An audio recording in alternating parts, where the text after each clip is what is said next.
smile.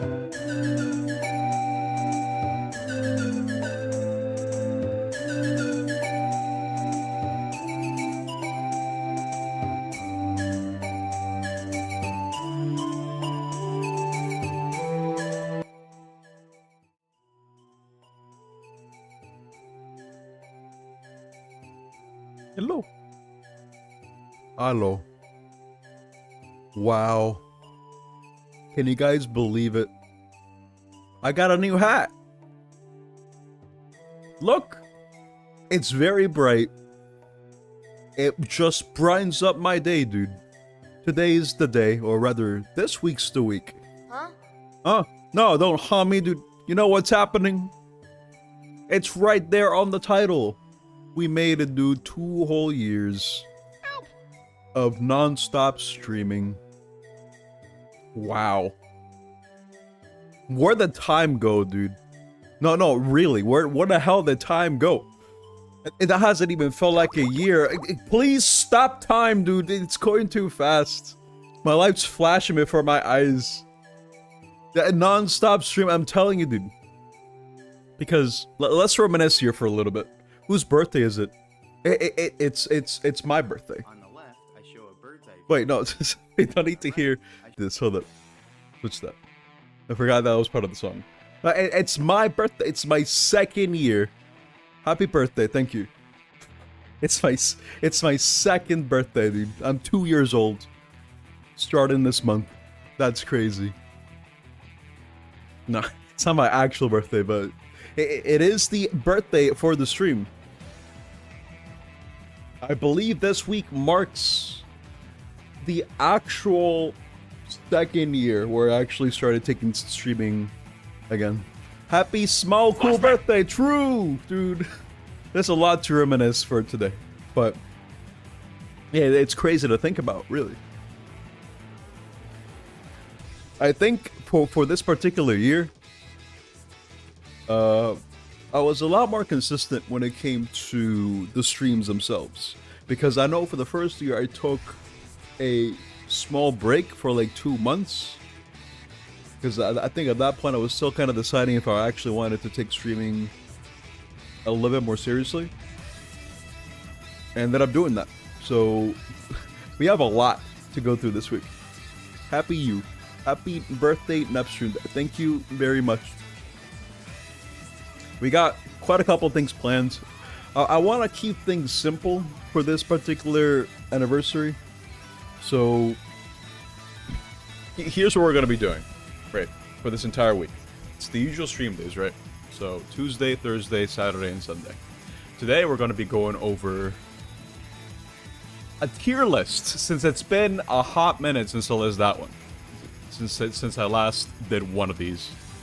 Like, it has actually been a long time. I think it's been like, what, like 8 months since I'd last done one or something. Maybe a little bit less, but it has been a while. Now, this tier list is going to comprise of all the games that I've streamed after the first anniversary stream. So that would be starting with Armored Core, and then it would be ending with Extermination, because that's the last game that I beat. Now, let me tell you, there are 55 games to rank here. 55 games to talk about. And the way that the ranking's going to work, I'll go more into that once we actually switch scenes. But that's what we're going to be doing today. We're just going to be yapping. This is going to be a yapping stream where I actually get to funnel all my energy onto just being able to actually speak for once. Because I'm not going to be doing gameplay at the same time. We're just going to be yapping. We're going to be, it's going to be a very yapping stream. And considering how long these streams tend to go, I'd imagine this will probably last like 2 to 3 hours of me just non-stop talking. So I came prepared with my bottle of water, because I need to stay hydrated. It's going to be really rare for me to have lapses of me just not saying anything. This is going to be me just talking about the games that I played and my experience throughout the year with streaming. There's a lot to talk about. Well, that's for today. For Thursday Thursday's plan is to play an Auga game, because there has also been a bit of a lack in that department. Because I think the last one that I really played that kind of falls into that category was the... what was it called? Only Up 64. That one happened well over a year ago. And I hadn't really played a game of that nature for quite some time. I know Kaistara, Mr. Streamer himself, suggested for me to play Alt F4 a couple months back. And I am now getting around to it on Thursday. It was a toss-up between Jump King and Alt F4. But I kind of figured, I already know what Jump King's about. I mean, no, Super Meat Boy is fine. I mean, it's not on the same level as something like Only Up 64. Like, I feel like if I play Super Meat Boy, it'll actually be a lot easier in a lot of ways. Because I have experience with Super Meat Boy to begin with. So I think I already have an advantage to that. But I am actually down to play Super Meat Boy at some point in the future. Maybe for this year, for the next upcoming year, for year 3 of the NEP streams. I think it'll be pretty exciting overall. I do have a lot of things that I do want to do for this year. But for Saturday, we're actually I'm saving Saturday for the big events, which is going to be the Archipelago stream. Now, if you don't know what an Archipelago stream is, I suppose the best way for me to really describe it is, think of any randomizer. Let's say, I don't know, like Super Metroid. The way the randomizers work is that they scatter items around the world, and depending on what settings you have or whatever, you have to get things out of order, pretty much. But with the Archipelago setting, you can connect more than one game. And what that means is, one item that it can get in Super Metroid can be something that it can find in a completely unrelated game. And the more games that you add to that list, the more chaotic it can be. Now, this particular format is best played when you have a whole bunch of people contributing, and that's going to be the plan for Saturday. We're going to be playing this alongside 7 other people. Oh, sorry, alongside 6 other people, because we're going to be playing... Well, I'm going to be playing the Super Metroid plus Link to the Past randomizer. We're going to have someone else on Paper Mario, someone else on Metroid Prime, someone else on... wait, I need the list. I can't recall these. Brain thinking is too hard. But what was the announcement again? Give me a minute. Okay, it was Super Metroid plus Link to the Past, Paper Mario, Civilization 6, Metroid Prime, Doom, the original Doom, The Messenger, and Noita. All these games are going to be part of this one big world, pretty much, where all the items and all the checks, all the key items, just whatever, abilities, just what have you. The big one is here. All these are going to be scattered throughout all these games. So it's sort of going to get really messy. We did a couple test streams last, not test streams, a couple tests last week in order to make sure everything was working just fine. And honestly, it's pretty fun. It's pretty fun to play these games in this format. So hopefully, if everything goes according to plan, that's what we're going to be playing on Saturday. That being said, though, you got to keep in mind that I'm going to be starting a lot earlier than I usually do. Because I start these streams at 5 PM Eastern on the regular. But considering that randomizers can take quite some time to get through, imagine this is going to be exponentially longer too. It's going to be exponentially longer because we have so many games to juggle through. We have 7 games. 8 if you count the fact that I'm practically playing 2 games at once. And that's a lot of items. That's a lot to jump through. That is a lot of checks. So in order to accommodate for that, I'm going to be starting 3 hours earlier on Saturday. So that'll be at 2 p.m. Eastern instead of 5 p.m. Eastern. And I'll be getting in contact with the people that are going to be participating, because I do need to clear up some things before we actually get to that point. But that's for off-stream stuff. Either way, that's not going to change what's happening on Saturday. I'm looking forward to that. It will definitely be very very fun to watch. It's gonna get chaotic real quick. Finally, happy birthday. Thank you so much, Vincent. 2 years old today. Wow, that's crazy. Okay, well, that's for Saturday. And for Sunday, I have another smaller tier list. Another smaller tier list for the bootleg stuff. For all the bootleg games that I played. Every single one. Every single bootleg that I played, which, believe me, has been a lot. I would imagine it's going to be a lot for me to really talk about for a lot of these bootlegs. But for the few and far between that actually kind of stuck out to me, that actually left a strong impression, in more ways than one, I suppose. Nice. I think those will be interesting to think about. And then after we finish that small tier list, we're going to be talking about future plans and maybe a couple other fun things along the way. But after that, that'll conclude the end of the anniversary week. That being said, the reason why I'm holding it right now for this week is because next week I'm going to be out. I won't be able to stream at all. Because I want to be going out on a trip. And I physically cannot stream. Like at all. I can't bring any of my equipment. I can't bring 2 PCs with me. That'd be kind of insane. Where's the music to celebrate this? It's happening right now, dude. The puzzle game bootleg is S tier 100%. La Booba? I'm just saying that was probably the best bootleg I've played. Stream your trip or your phone. No, I'm not doing an IRL stream. Absolutely not. That is a bad idea. Madagascar 3 double S tier. Okay, Cord. Call me. No, I don't want to do it. Dude, I don't want to stream IRL. You'll never catch me doing that. Mark my words, dude. I don't see myself ever doing that. That being said, though, that's gonna be the plan. It's gonna be the plan for this week. So let's take it slow.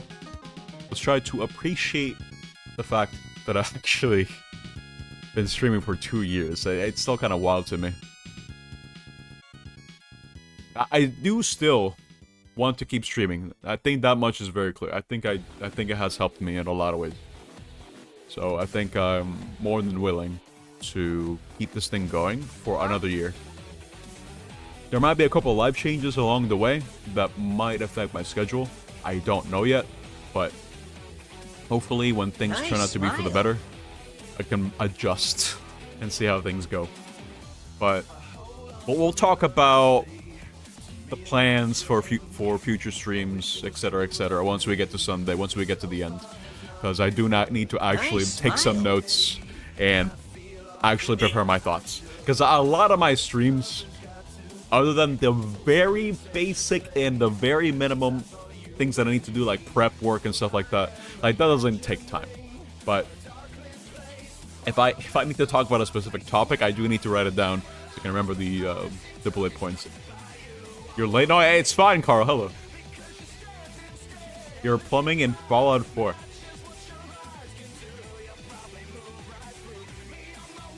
I understand. Alright, dude. Okay. So, I think we can just move on now. We can move on to the first activity for this week. Which is going to be the tier lists for all the games that I played. For the second year.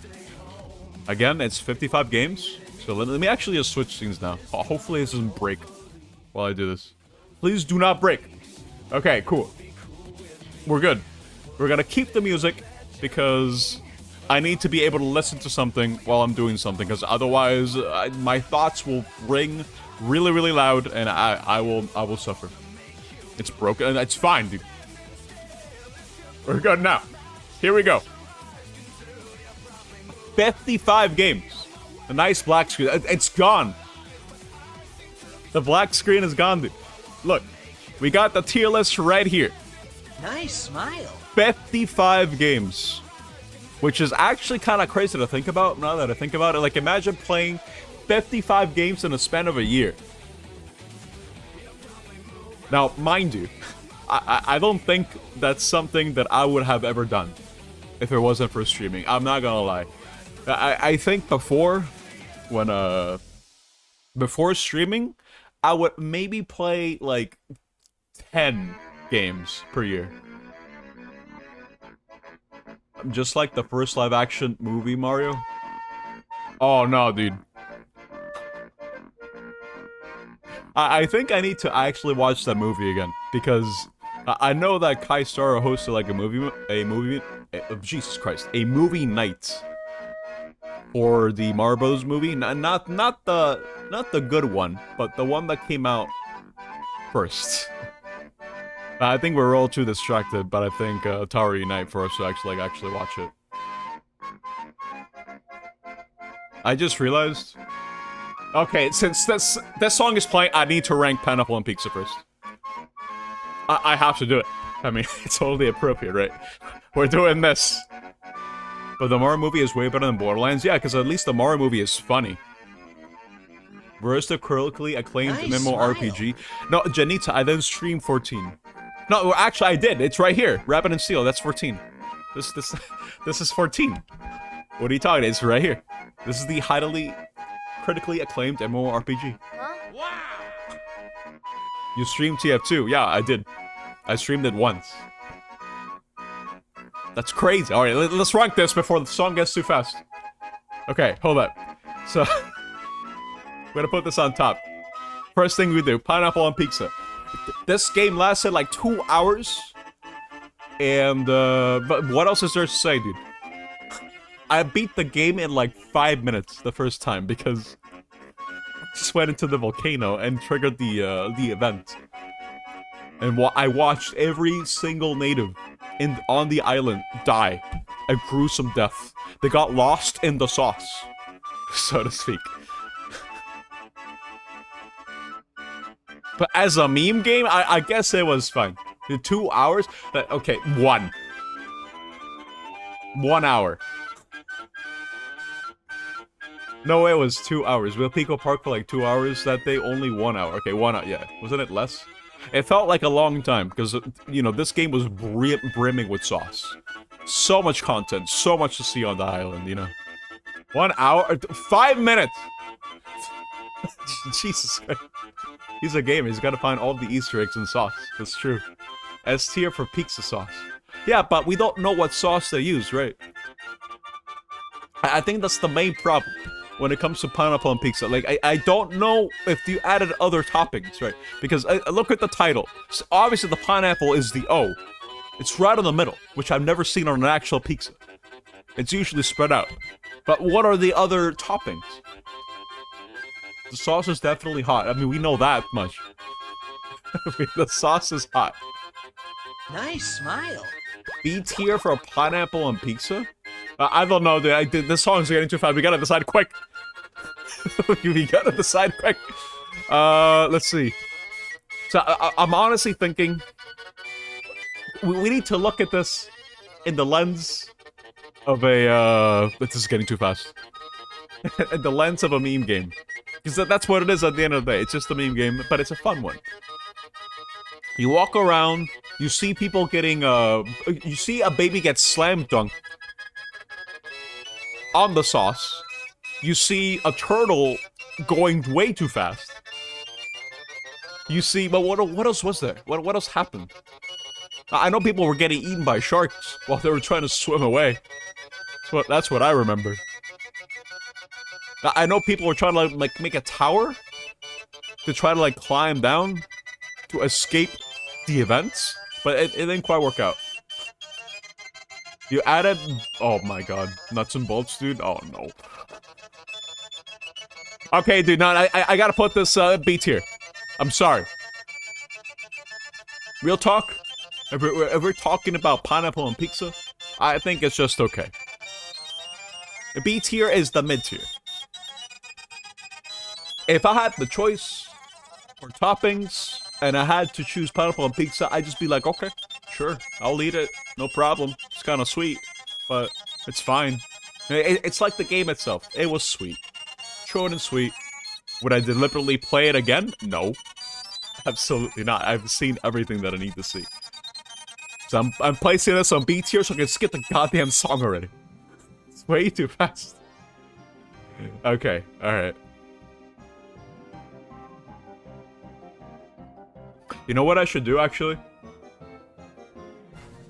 If there's a song of a game that's playing right now, then that's the game I'm gonna be ranking next. So this is Kingdom Hearts. Screw doing things in order, dude. I'm doing it by song. I'm letting the randomized playlist do the game choosing for me. Then you found all the Easter eggs. What did I miss on Pineapple and Pizza?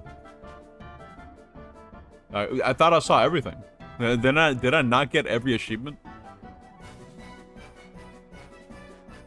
That's crazy. Alright, guys. We gotta do KH1 now. This was my latest personal pick. I'm not finished the game yet. And let me preface this by saying that the last time that I played KH1 was a couple years back. A couple years back when I got when I was trying to play every KH game. Now, trying is the key word here because still a couple of ones that I skipped. I wanted to reacquaint myself with the series because way back in the day, I've only played Kingdom Hearts 1, 2, and that was it. I didn't quite get far in it at all. At least in terms of like deep diving into the series. That being said, though, after having played the game again, the Final Mix version specifically, after having played Final Mix again, I remembered how rough around the edges Kingdom Hearts 1 is. It tries to do some platforming, which doesn't really work. I think there's a pretty big reason as to why they kind of went away from that idea, you know. They just kind of like put that on the sideline when it came to Kingdom Hearts in general. Because for as cool as it is for you to be able to roam around and explore the world and have real-time action, like action real-time gameplay, I think that was cool. It's very accessible in that regard. It's just the platforming in itself is just, it leaves a lot to be desired. It doesn't really work very well. But if we take that away, if we just do not think about the platforming in itself, I think Kingdom Hearts 1 is a very, very good game in terms of establishing the whole idea of how an action JRPG should be structured. Huh? Don't harm me. Press triangle to win. Get it out of here, dude. We're not at KH2 yet. KH2, that's when it becomes press triangle to win. But KH2 is also the best game of the series because there's more than pressing the triangle button. KH1, humble beginnings, very cool game. I played it as a kid, I liked it then.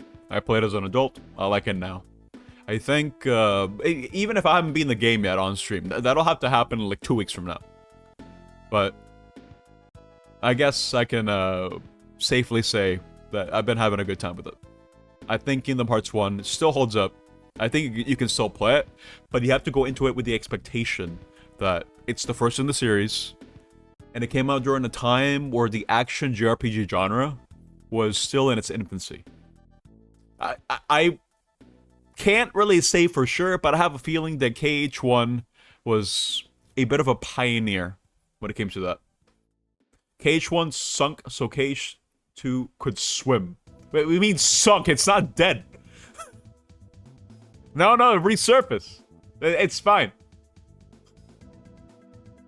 KH1 is fine. It's ultra. No, dude. KH1 is fine. I like it. For that reason, I'm gonna put it on A tier.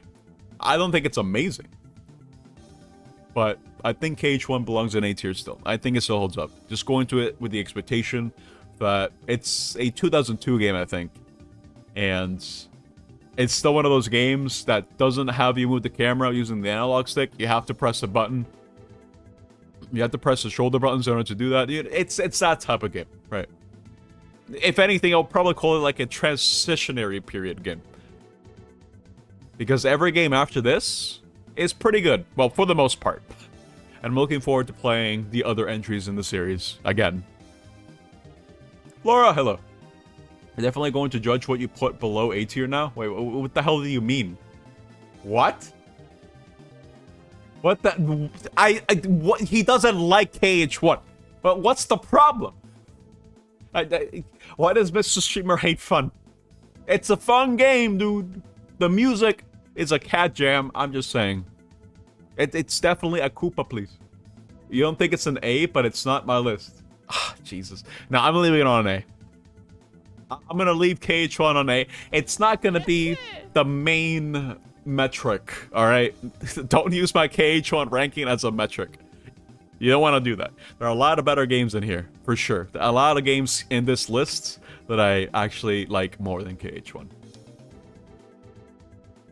Or you wouldn't put KH2 in S, so KH1 shouldn't be below A. I don't know, dude. I would put KH2 in S, easily. But maybe my opinion of that will change. Who knows? Maybe during the third year of my streaming career, maybe I'll play KH2. I don't know. Don't tell me your internet is dying as soon as you got home and can watch Neep's stream. Oh, Flora, it's okay. Brace yourself. It's fine. All right, let's move on. I have nothing else to say about KH1. That's just a retro game song. So what's retro here? Let's see. We got. Which one do we talk about next? Something that sounds retro. No, not this one. I think we can pick a... Oh, here. You can barely tell what this is because it's so damn small. But for the record, I'm also including games from the last Wheel season because I did technically play those during the second year of my streaming.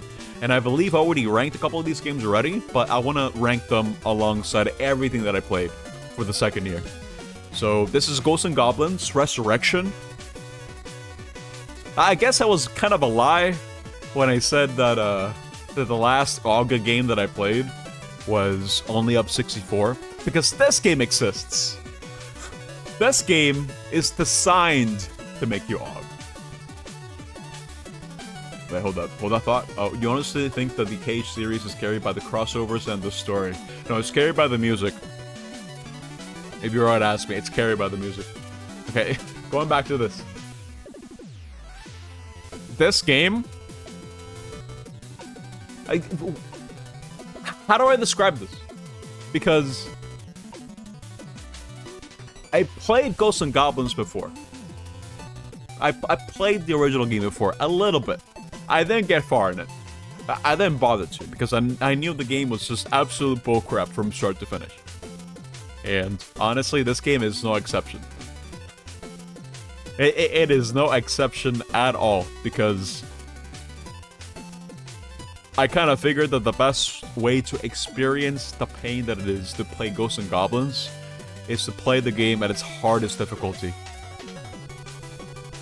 No advantages whatsoever, just go in raw. And this game took me like, what, 4 streams to beat? And I only beat like the first round. I then do the victory lap, which you're supposed to do, I believe. This game is kind of like progging. You're gonna die. And die. And die. And die again. Over and over and over again. With the goal of slowly making progress, making it to the next checkpoint or even just beating the level. And let me tell you, that was actually kind of a grueling and painful process from start to finish. I don't know how many OGs I did on this stream, but I know by the end of it, I was kind of losing it. Because I just wanted to be done with it. This game throws no punches. If you play Ghosts and Goblins Resurrection, you need to go into it expecting that you're gonna have a bad time. Sure, you can adapt, but going into it blind with the highest difficulty is absolute pain. I think Kaistara was also playing the game alongside me for like maybe like the first couple levels, but if Mr. Streamer stopped after the fact, I don't blame him because this game is bullcrap. There are ways to make it easier on yourself with the spells. God damn. What a grueling experience playing Ghosts and Goblins was. So I'm gonna put this game on B tier because honestly,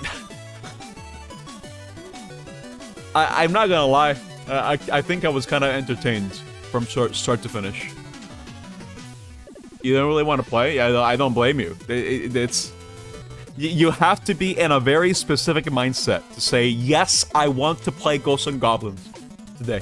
I am dead set on beating this game because I don't think I don't think that's something I would really recommend anyone to do. Yes, the game was like progging, exactly. Exactly what I said from the beginning. It's like progging, except I think this is worse. It is definitely worse. What about Rabbit and Steel? We'll get to it. We'll get to Rabbit and Steel when we get to it.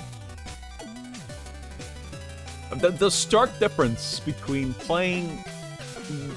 I guess I think this is the best way to describe it. The main difference between progging in 14 versus progging in Ghosts and Goblins is that you can actually understand what's happening in 14. Well, maybe. Like, you could ask and say, okay, alright, maybe I was mispositioned or I got greedy or whatever. It doesn't matter how well you play Ghosts and Goblins. Something will catch you. Because of a bad jump, because of the fact that these enemies don't stop respawning, because of the fact that just everything is just out there to kill you. You just cry. Yeah, 14 is a group effort. For Ghosts and Goblins, it's an endurance test. From start to finish. It's you against the game. And the odds are stacked 1 to 100. Completely against you. It's a trial and error game. It's paying homage to the original game, which was made during a time where I believe Ghosts and Goblins was originally an arcade game that was ported over to the NES. And games were designed with the idea of extending their length by making them gruelingly difficult. To make them take hours upon hours just to beat one level. That was the game design back then. And let me tell you, it worked.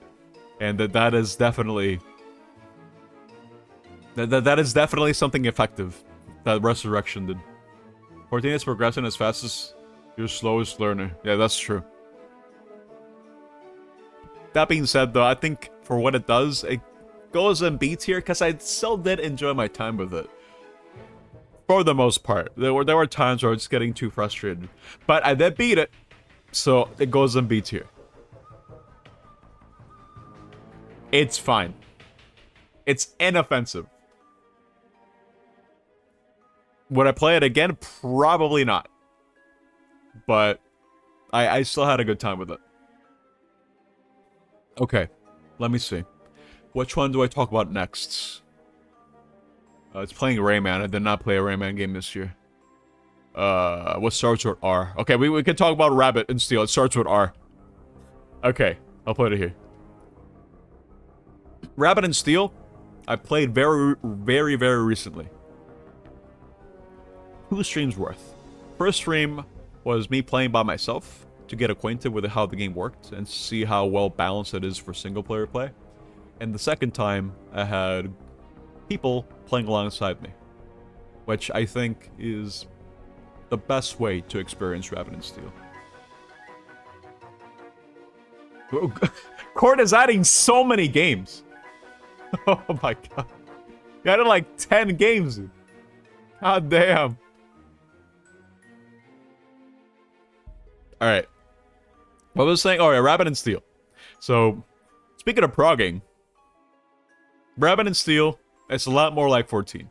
Because it shares a lot of similar mechanics. Similar mentality, if you will. But it's also kind of like a roguelike. Well, it is a roguelike. It's not kind of. It is a roguelike. Where your progression is tied to what items you end up getting. It's a bit of a random factor. But at the end of the day, your execution is what matters in the end. Because you can avoid all the damage in the game as long as you do the mechanics correctly. So I think in that front, the game is pretty effective in what it's doing. Because what makes a good roguelike for me is... How shall I explain this? I think what makes a good roguelike are a couple of things. First of all, is unlocking the... like future things, like new characters, new items, etc., etc. Is the process fun?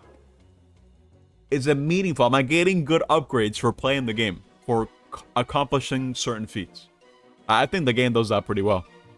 You can unlock new characters, you can unlock new items to add to the pool, and it helps with making each playthrough feel a little bit different.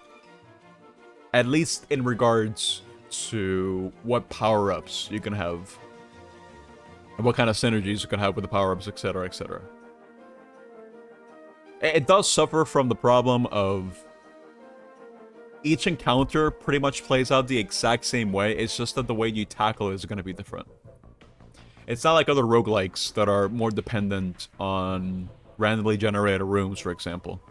It's more like, okay, you have these set bosses that you have to fight, but you have these items, and you're playing as this character, and so you have to make the most of it.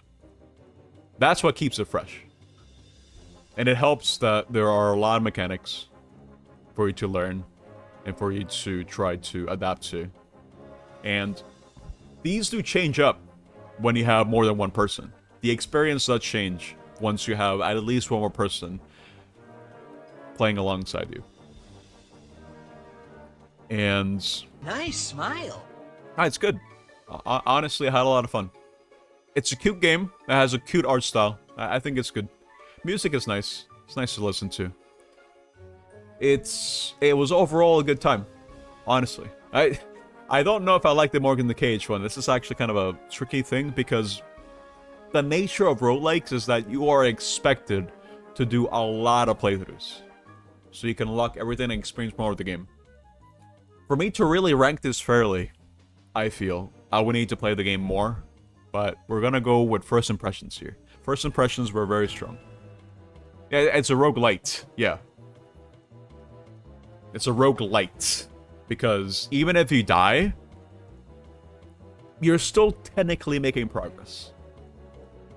You're still getting somewhere. You're not losing everything. You still have all your unlocks. And your completed challenges, etc., etc. When are we playing again? I mean, I'll be down to play it anytime, really. It's just...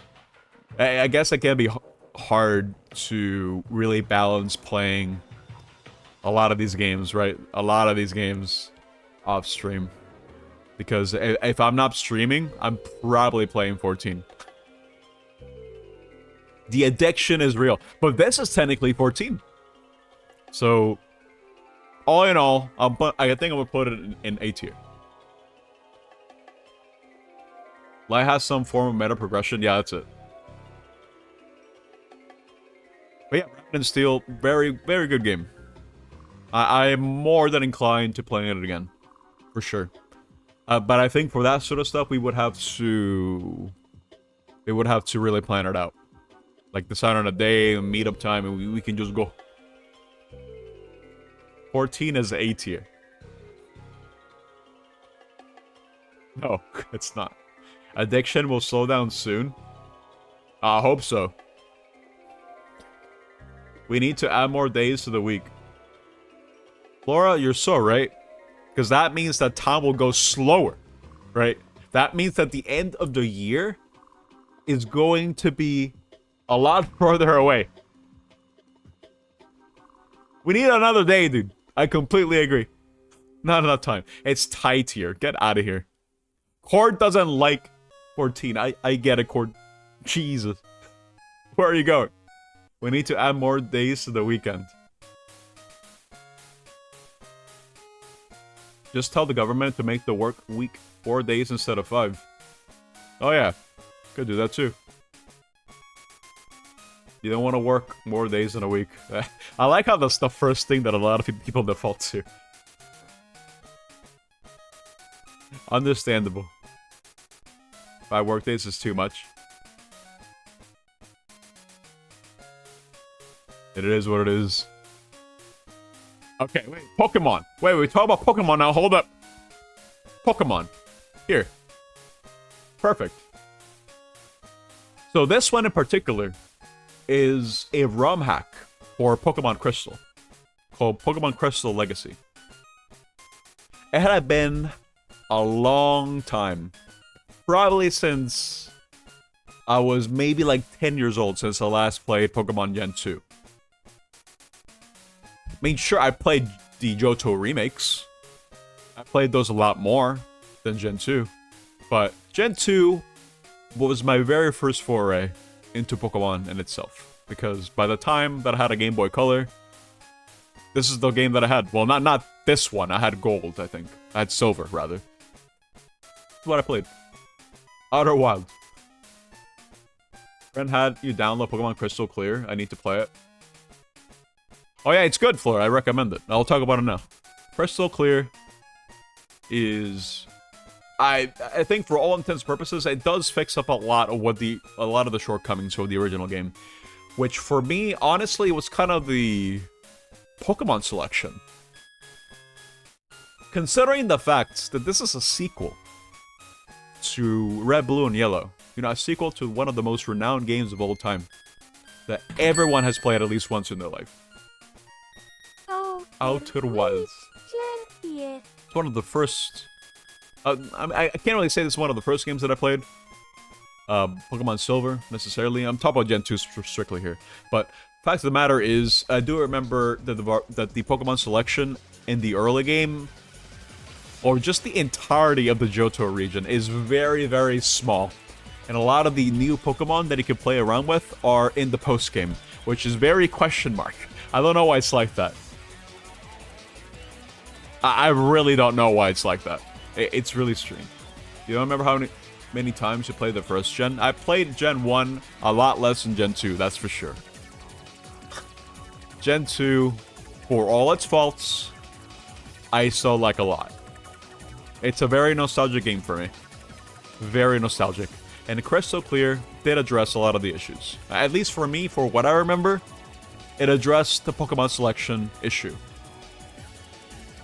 And not just that, but if you know Pokemon Gen 2, you know that a lot of the Pokemon there just suck. A lot of the Gen 2 Pokemon are just really, really bad. Like, you can't even use them on a team because they're just that bad. Crystal Legacy. Crystal Legacy was, try to circumvent that by actually buffing a lot of the Pokemon. And trying to make a more balanced experience and just to give you more choice, really. I believe they also changed a lot of the fights in the game as well to make them a lot harder. And they sure did, that's for sure. So, having to experience difficulty in Pokemon Gen 2 was a nice fresher breath there, I think. You think only T-Tar is really good in Gen 2? Yeah. Because a lot of the other Gen 2 Pokemon have their faults. Some have it way worse than others. Way, way worse.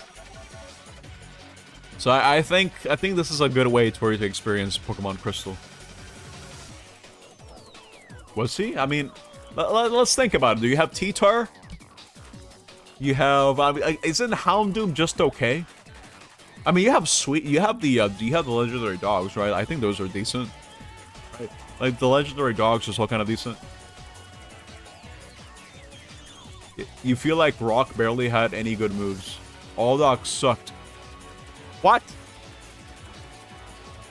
Yeah, wasn't Raikou okay? Pineapple and pizza on their KH1 is a sin? Get out of here, dude. Javen's already throwing slander, dude. We're like 4 games in. No, Jave, no. T-Tar is the only Gen 2 Mon being used right now. Entei got some buffs. I can't really recall what other Gen 2 Pokemon was actually good. I mean, what do we got? We got Chuckle. Chuckle's a meme. Who cares? Chuckle has no HP. It dies very easily. When Gen 2 was released, none of them were good. That's what I mean, too. I think it's only T-Tar. No, Heracross. True, Heracross was good. Scizor wasn't good. I mean, it was fine. But it wasn't Gen 4 Scizor. It did not have, it did not have the funny technician ability alongside Bullet Punch and stuff like that. Yeah, Heracross was good. For what I remember, yeah. I still think it's really funny how Gen 2's whole spiel when it comes to its metagame is that it all revolves around one big oath. One big fella. 6 Apoms. Oh, okay, dude. As an experience, I would say this was good. I would really recommend, if you want to play Gen 2, to play Crystal Legacy. It's a good way to experience Gen 2 nowadays. It's a lot more balanced, for what I remember, and I don't think I really did the Kanto region. I still have the save file, so maybe this upcoming year, I'll play it again. Maybe make a new team and experience it again. I don't know. It was a good experience. It was fun having to finally use Delibird. Never had to use Delibird in my team before. In fact, a lot of the Pokemons that I used in that playthrough, I never really used at all. Delibird OP. Okay, Cord. According to Smogon, Blissey, Fortress, Heracross, Miltank, Mischievous, Raikou, Skarmory. No, Skarmory. That's true. Skarmory was OU for quite some time, right? Gen 2 and Gen 3? I'm pretty sure. Skarmory and Blissey. Yep. That's true. Absolutely. They were very popular. I was gonna check something now. Hold up. Steelix is a meme. Yeah, I never liked Steelix. I should really just play more Pokemon next year, I think. I think I only really played one. And that was it. My problem with Pokemon is I don't know what to do to make it more interesting other than playing Pokemon Stadium again. I mean, I'm playing Pokemon Stadium too. I think that much is obvious. But I don't know how much of that game I can really stomach. Multiplayer Pokemon when? I mean, which one? Yeah, I actually don't know what would be a good multiplayer Pokemon game. You hear there's a cool bootleg fan game of Pokemon out there for you to play. Why does Cosme keep insisting for me to play this? Jesus Christ. He keeps saying this. Any? Trying to think. Let it stay that way. I cannot believe this, dude. He really wants me to play catcher. Okay. Now, I'm down to play more Pokemon next year. I'll have you guys know what I'll pick. But right now I'm leaning towards playing Pokemon Stadium 2. But we'll see. There are too many Pokemon games out there. Steelix was in a meme. The move pool was really good and could deal with Mischievous, Snorlax, Skarmory, and Jolteon. I mean, I don't know Gen 2 meta, so I don't know. I just know if you can deal with Snorlax, that's already kind of a win. Okay. Alright, that's it for this game. That's it. It goes in B tier. I think it's better than Pineapple and Pizza and Ghosts and Goblins, just as an overall experience. I think it was good.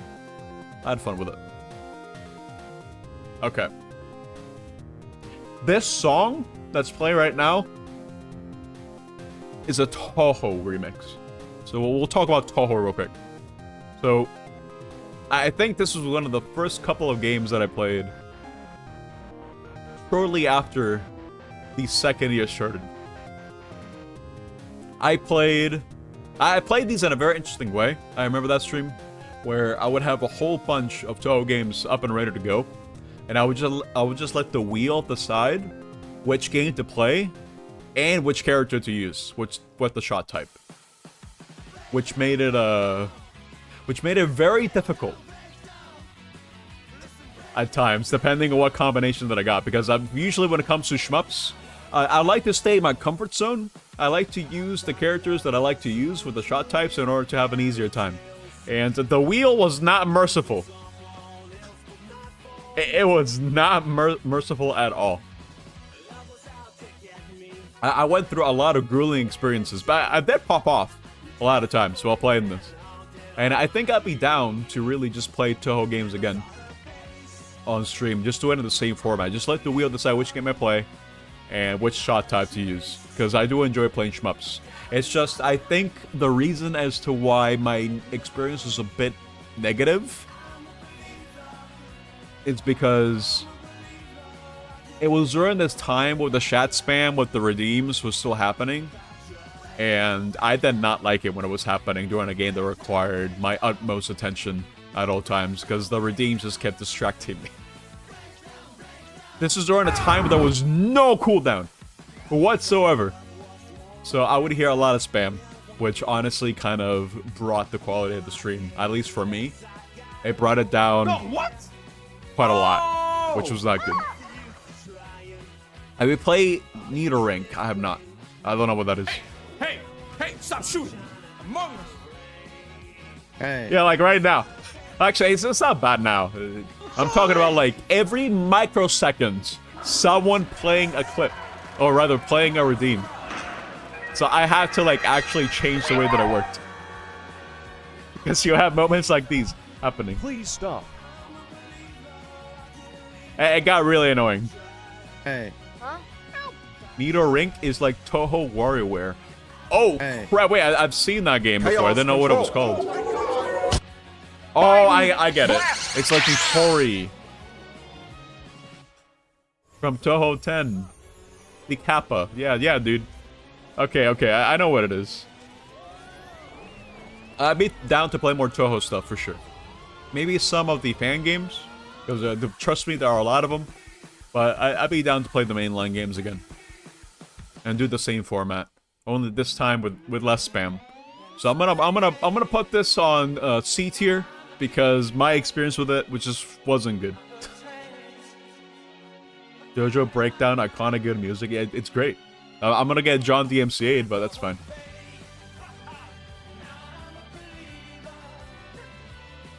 Okay, that being said, wait, hold up, Flora. I need to ask you this question. Are you a Touhou fan?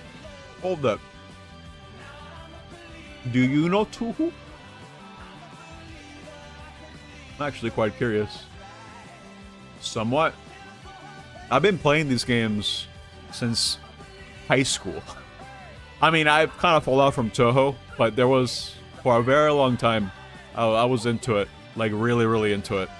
I was trying to get it 1cc in every single game, and I have succeeded in doing this.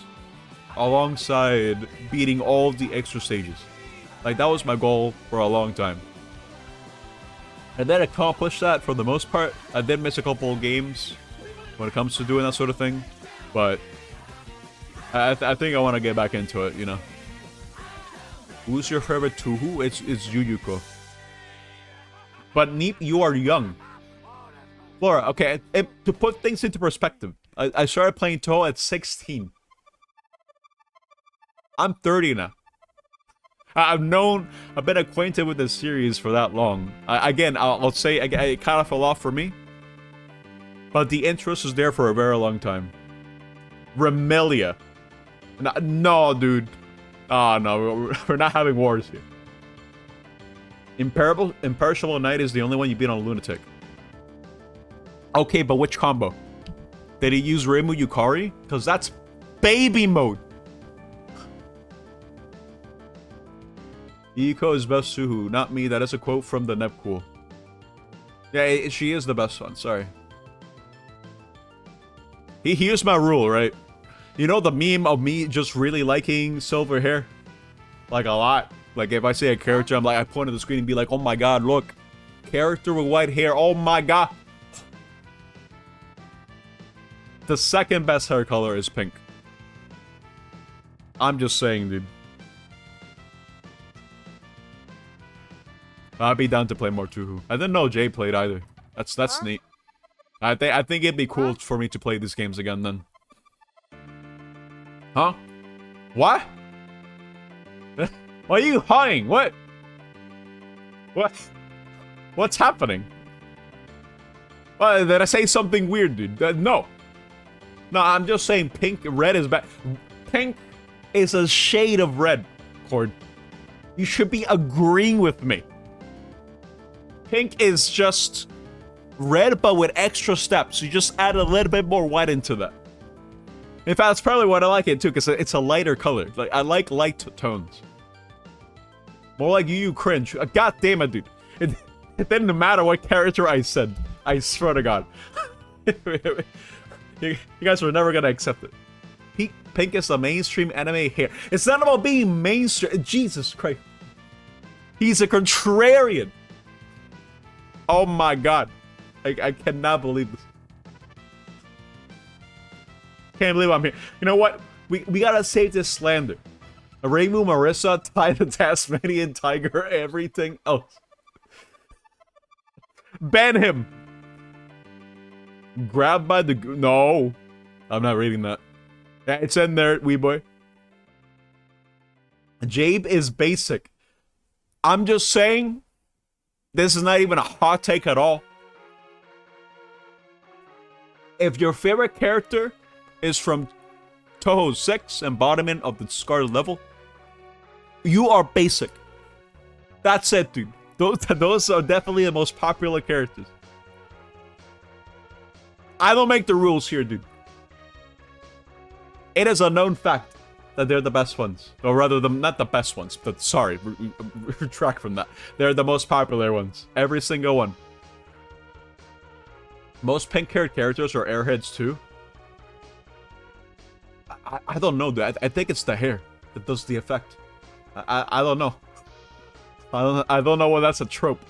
Because you are right. You're absolutely right in that regard. Okay, no. Save the Touhou talk for when I play it again. I'll do another stream like it. All hair, no brain. No. We're moving on. Mega Man X is playing right now. So, which one do I pick? Where is it? Wait, where's X3? Huh? Wait, where's X3? Wait, well, hold up. Oh, here it is. Alright, let's talk about X3. It sucks. Sorry. 6 games are within an hour. Wait, yeah, it's been an hour. God damn it. I gotta move on. Raisin is cool. Oh, no, she's cool, yeah. So, you see, I like a lot of Tuhus. My second favorite one is Koishi. Because, you see, she's green. Wait, no, retract that, no. Yeah, green has nothing to do with it. Speaking of Touhou, yes. The knife one from Lunar Knights. God damn it, Weeba. No. That is a basic answer. Sakuya is super popular. It's over for you. Never been in the green allegations. No, I'm not green. No. Do. I am not green, guys. Sakuya is good, but not your favorite. God damn it. You sent me a patchouli fumo in DMs. Sakura is basic. Says the white hair enjoy it. No, she is!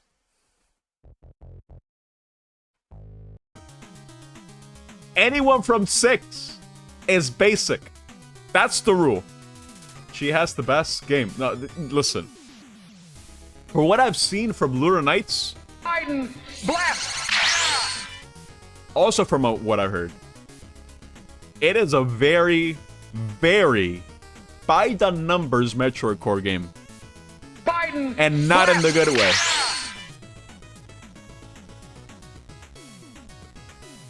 I'll have to play the game for myself to see if these allegations are true. But for what I've seen, people are not very fond of this particular Metroid core game because of the way that the map is structured. It is still very linear, according to other people. Allegedly. I have to play for myself and experiment to know. Ladybug is better than Hollow Knight devs. I mean,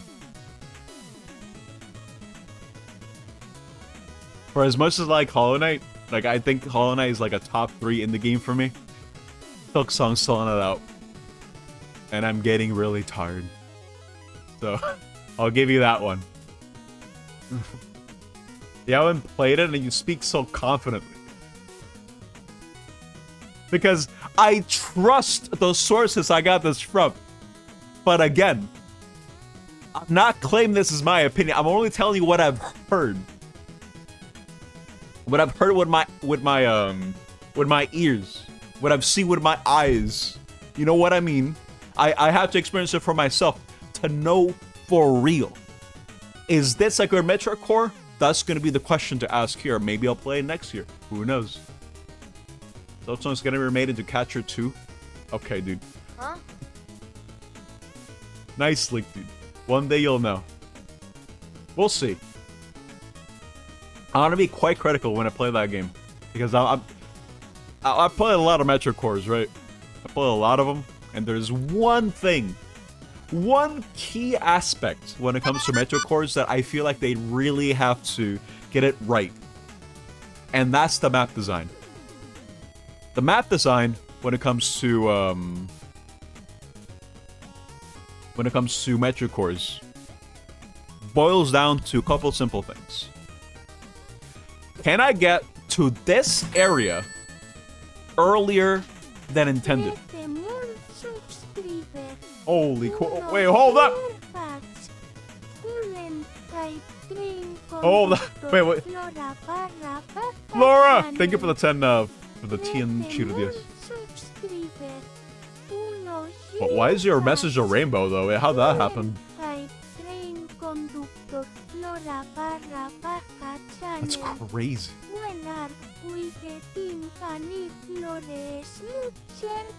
Inip Shmup? Wait, I'm not the shmup guy. Wait, hold up. No. I'm not the shmup guy. I'm the Metroid core guy. Or the platformer guy. I'm not a shmup guy. I'm just saying. I might have played a lot of Tuhus. We're talking about like 1 through... but pretty much almost every mainline Toho game. But I'm not a shmup guy, right? I might have played Ikaruga, I might have played Raiden Silvergun, Jamestown, the Dodonpachi games, Xseed, etc., etc. I might have played quite a few shmups, but I'm not the shmup guy.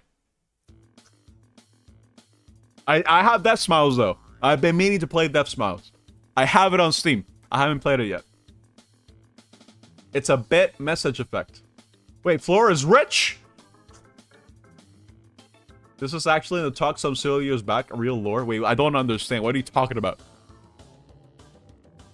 The lore that you're gonna be getting regarding me when it comes to shmups is the fact that Nice. I smile. played... what's it called? No, rather, I was working on my own shmup using the Danmakufu engine.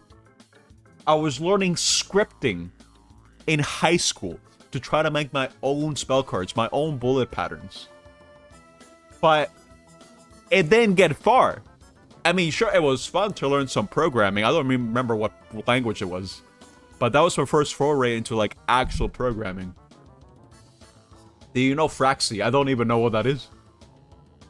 Not a shmup guy. It makes shmup. I made like 2 spell cards. That was it. That 2 bullet patterns. We made a whale water spout spell card attack. How does he remember that? What? I didn't remember that. Fraxi was a shmup enemy maker. I have not used it. No. I've only used Don Makafu. I'm pretty sure. That was the engine that I used.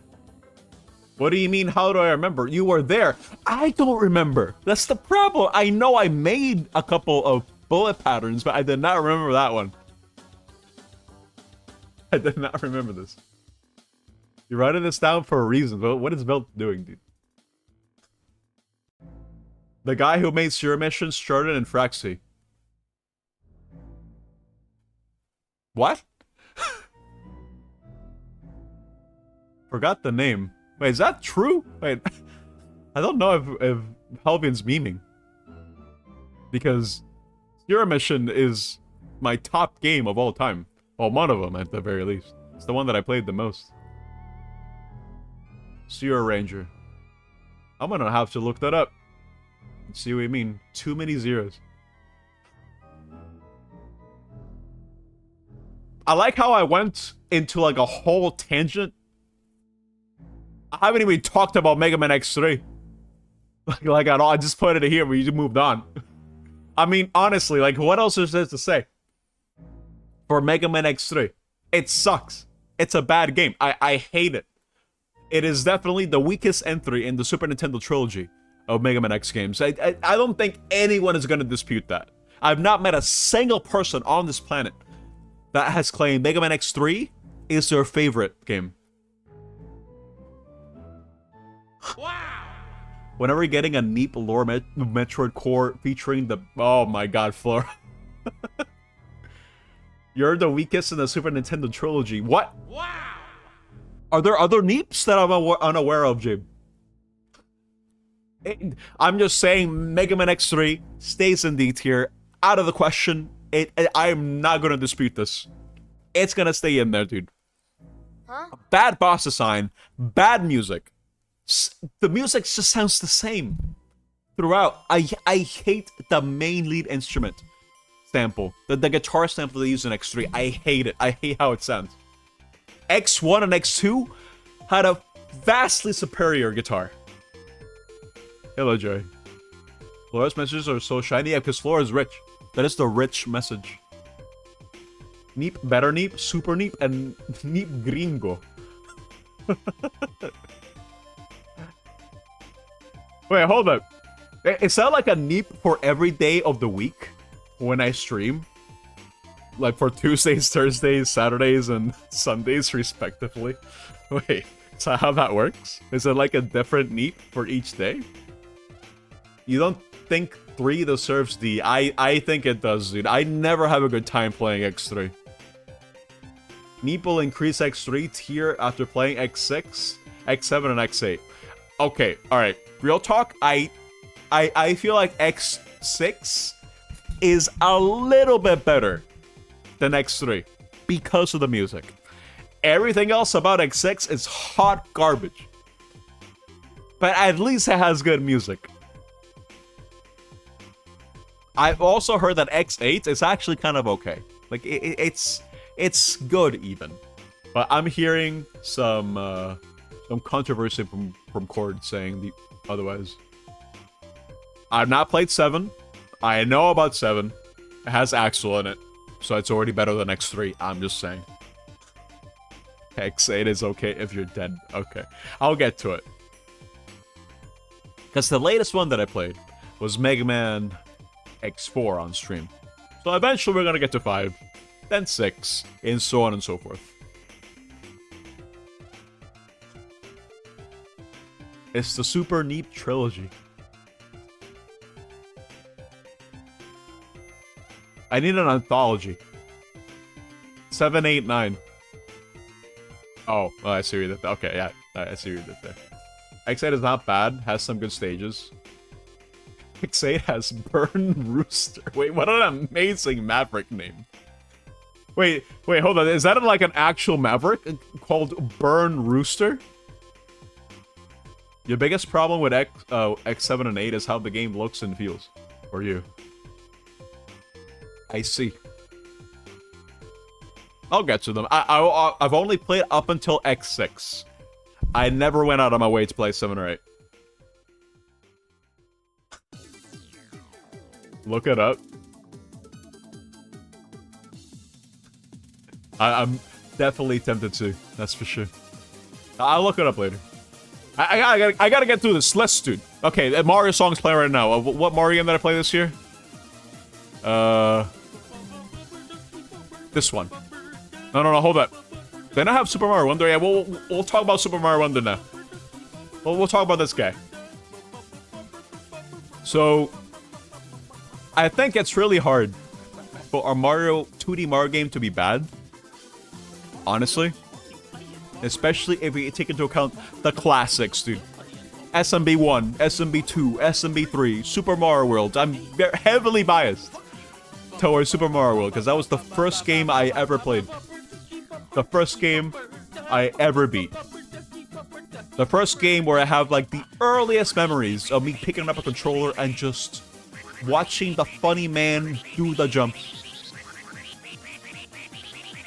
Wonder is no different than a new Super Mario Brothers. You see, I was gonna mention New Super Mario Brothers just now because I think that the first two new Super Mario Brothers games are actually good. The one for the DS and the one for the Wii. Those are fine. It's just that that series in itself, that sub-series of Mario games, was actually kind of a, what's the best way for me to put it? It stagnated. We had like 10 of them, dude. You have the one for the 3DS, you had the one for the Wii U, and it really just started getting real old, real fast after the fact. So, going from that to Super Mario Bros. Wonder is honestly extremely refreshing.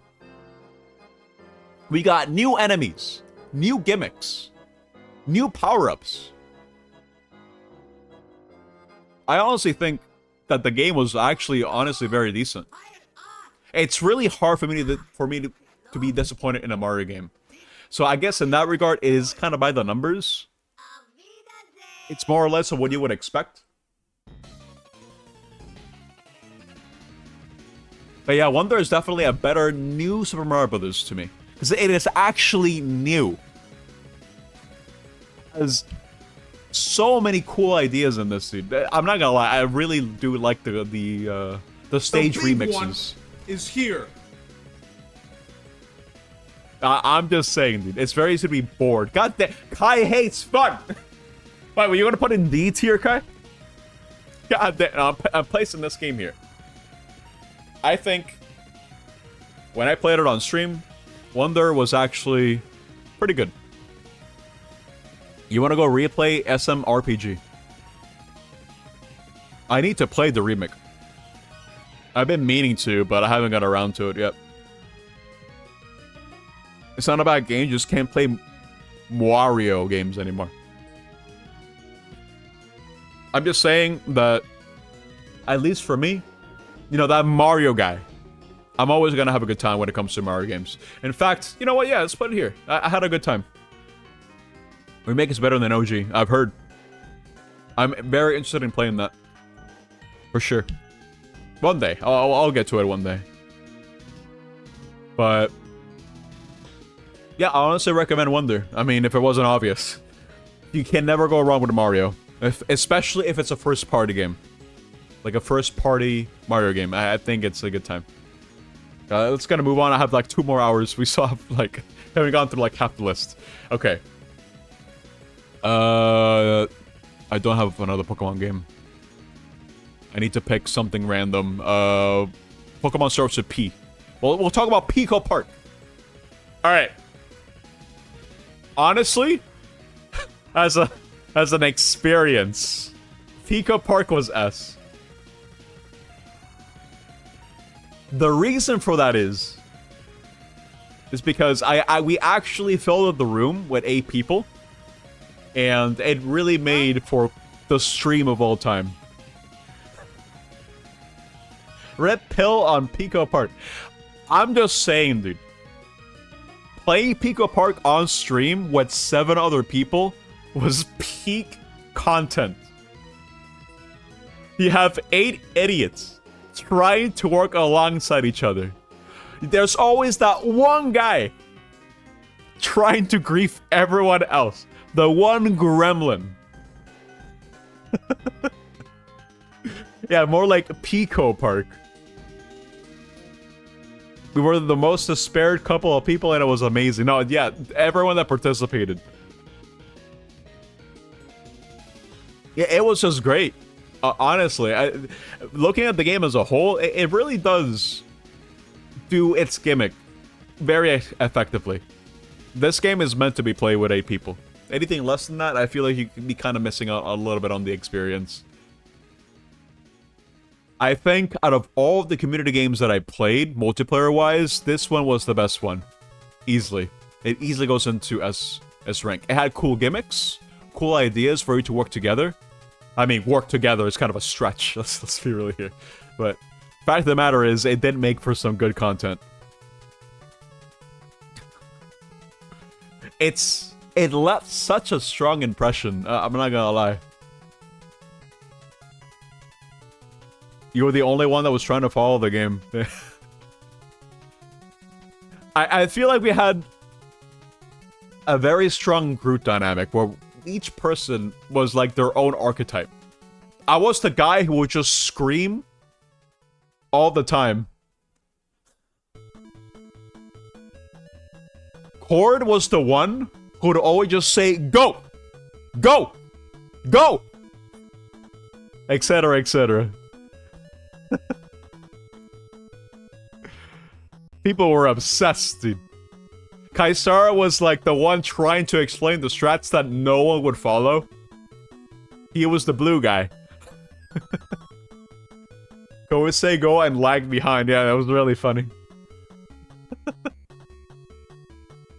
Oh my god. Elena was trying to cause trouble. Yeah, Elena was the gremlin. For sure. Absolutely. Kai was stressing. Yeah. Who was the mediator of the group? Everyone on that stream had their own one guy in chat moment. Oh yeah, absolutely. You killed Omega like 3 seconds in. Yeah, dude, I remember that. I think that whole stream is just filled with highlights from start to finish. It's really good. Everyone had their own moment, that's for sure. Good stream. One of the best streams that I had. Hey, everyone's obsessed with Sukmi, dude. Oh my god. Jesus Christ. Alright. Okay. This is a Rystar song, so I guess we're gonna talk about this guy. Spark 3. So this was a roguelike game for the current season. And it's Sonic. It's like a 3D Sonic game where you go fast, but it actually controls really well. It does incorporate physics into its gameplay, sort of like Sonic Adventure 1 and 2. In fact, I kind of feel like it took the things that worked in SA 1 and 2 and made it work in this format just fine. So in that regard, I kind of feel like, as a Sonic fan, if it wasn't obvious enough, as a Sonic fan, I did enjoy my experience with this game. I think it was very good. I enjoyed Spark 3. I enjoyed it so much that I didn't mind that I played the third game first. Honestly. I think this game was a good suggestion from Shade. I mean, I knew going into it I was going to like it because out of the nature of the fact that it's basically a Sonic game, I just didn't know how much I would end up liking it. I think it was fine. The free-form way for you to approach different levels with how you could just use the physics to your advantage really reminded me of the way that you could do the same thing in Sonic levels in Sonic Adventure 1. I like that. I like freedom of choice. I like branching paths. I like just catering the experience to playing it the way that I want to play it, you know? I think it was good, and I think it deserves the A tier. It was short and sweet, it didn't overstay its welcome. I feel like the game was nicely paced throughout. It's very nice. It's an iconic line, dude. Make it a sound. Okay, fine. I need an update on the AUG sounds anyway. Chaos Control. Spark 1 is a 2D platformer. Yeah, I think the cool thing about the Spark series is that it's all made by one guy. Chaos Just Control. one person.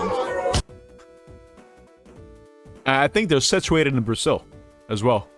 So that means that Core personally knows this person. It's crazy. I do want to play the first 2 games. No. What do you mean? You're basically neighbors. Come on, dude. Spark 3 good. Let's move on to the next one. Yeah, Core knows every single person in Brazil. Every single person. What song is this? Okay. Can I play a Smash game? No. Not this time. Core is Brazil. That's true. We'll pick something with S. That's not that many things with S. Yeah, we have a lot of Sonic games, actually. Because of course we do. This is the trend, right? This is the trend, and every year there's always like 5 Sonic games that I have to go through.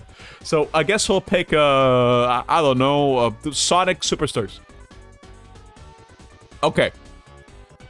So Sonic Superstars is probably the game that I have the weirdest feelings over. Because I really feel like it does have good moments. I think it does have good stages. But the thing that just really sours the experience are the boss fights. Yeah, Wee Boy knows, dude. You're talking about Fang, right? The Fang robot? No, dude, no. Nah, dude. Jesus Christ. That boss alone made me just decide, you know what? I might have thought this game was like an A tier. Nah, dude, B tier. Sorry. Holy crap. When that game is good, it's really, really, really good. It controls just like Mania. It's so smooth. It's so good. The Chaos Emerald power-ups, I feel, are also really good ideas. And the way that they give you more mobility and just more options. But the boss fights, dude. The boss fights are so bad.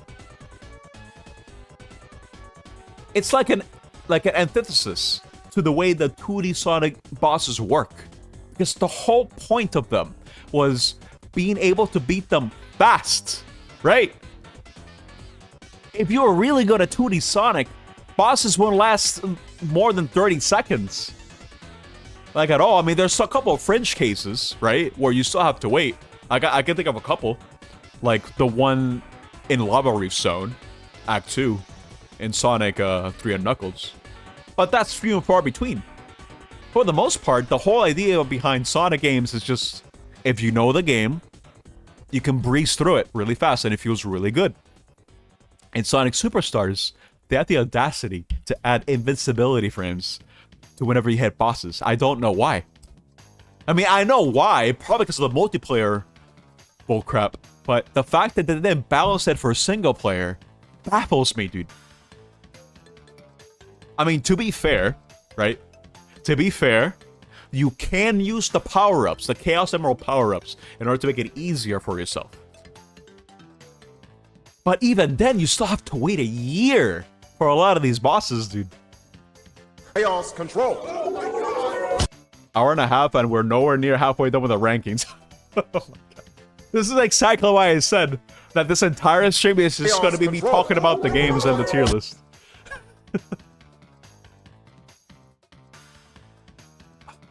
It's a very weird game. Because again, you have the good parts and the bad parts. I haven't even gone to the music. You have the beautifully composed tracks from people like T. Lopes. From people like, there was another composer whose name I don't even remember. But I do believe they also contributed to the soundtrack and they made really good music. We're talking about like the water level one. With the really smooth soundtrack. Stuff like that. Talk about like the sand level as well. Really good. Extremely good. But then you have stages like the Press Factory Zone, where you have Jun Senu with the stupid Genesis sound font. Now we're gonna talk about Sonic 4 real quick, but there's a reason why people don't like that soundtrack. Jun Senu, he don't let him cook with the Genesis sound font. Don't let him cook. Jesus Christ, it's so bad. The melodies are fine. The melodies are good, in fact. If you hear remixes, like proper Genesis remakes or rearrangements of Sonic 4 music, they actually sound okay because the melodies are good. It's just, he really likes using that dying cat sound, dude. That dying cat sample. It's so bad. And he really likes that particular sample. I forgot what it's called. But he really likes to use a particular instrument in a lot of his music. It's like his signature instrument. His signature sample to use in every single classic song.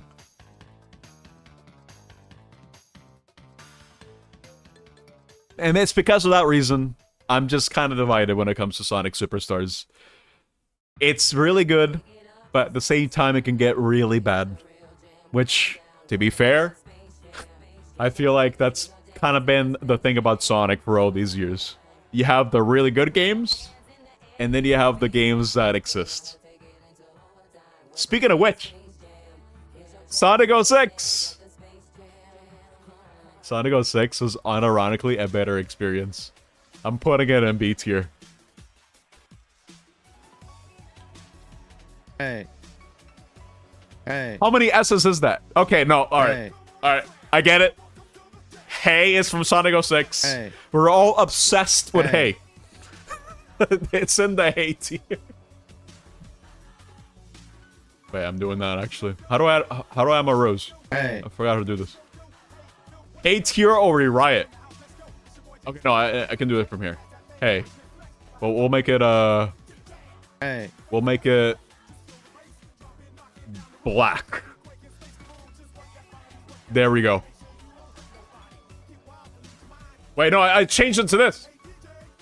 Oh, what have I done? No, I don't know how to use this thing. Oh, just switch it back. Put this back to S. Put this, there you go. Put it like white. There you go. The Hey tier. Here you go, buddy. It's in there.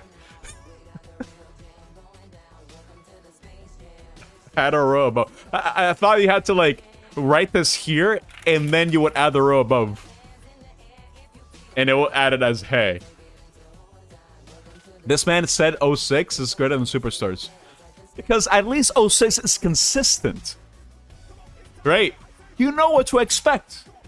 Your expectations are already set.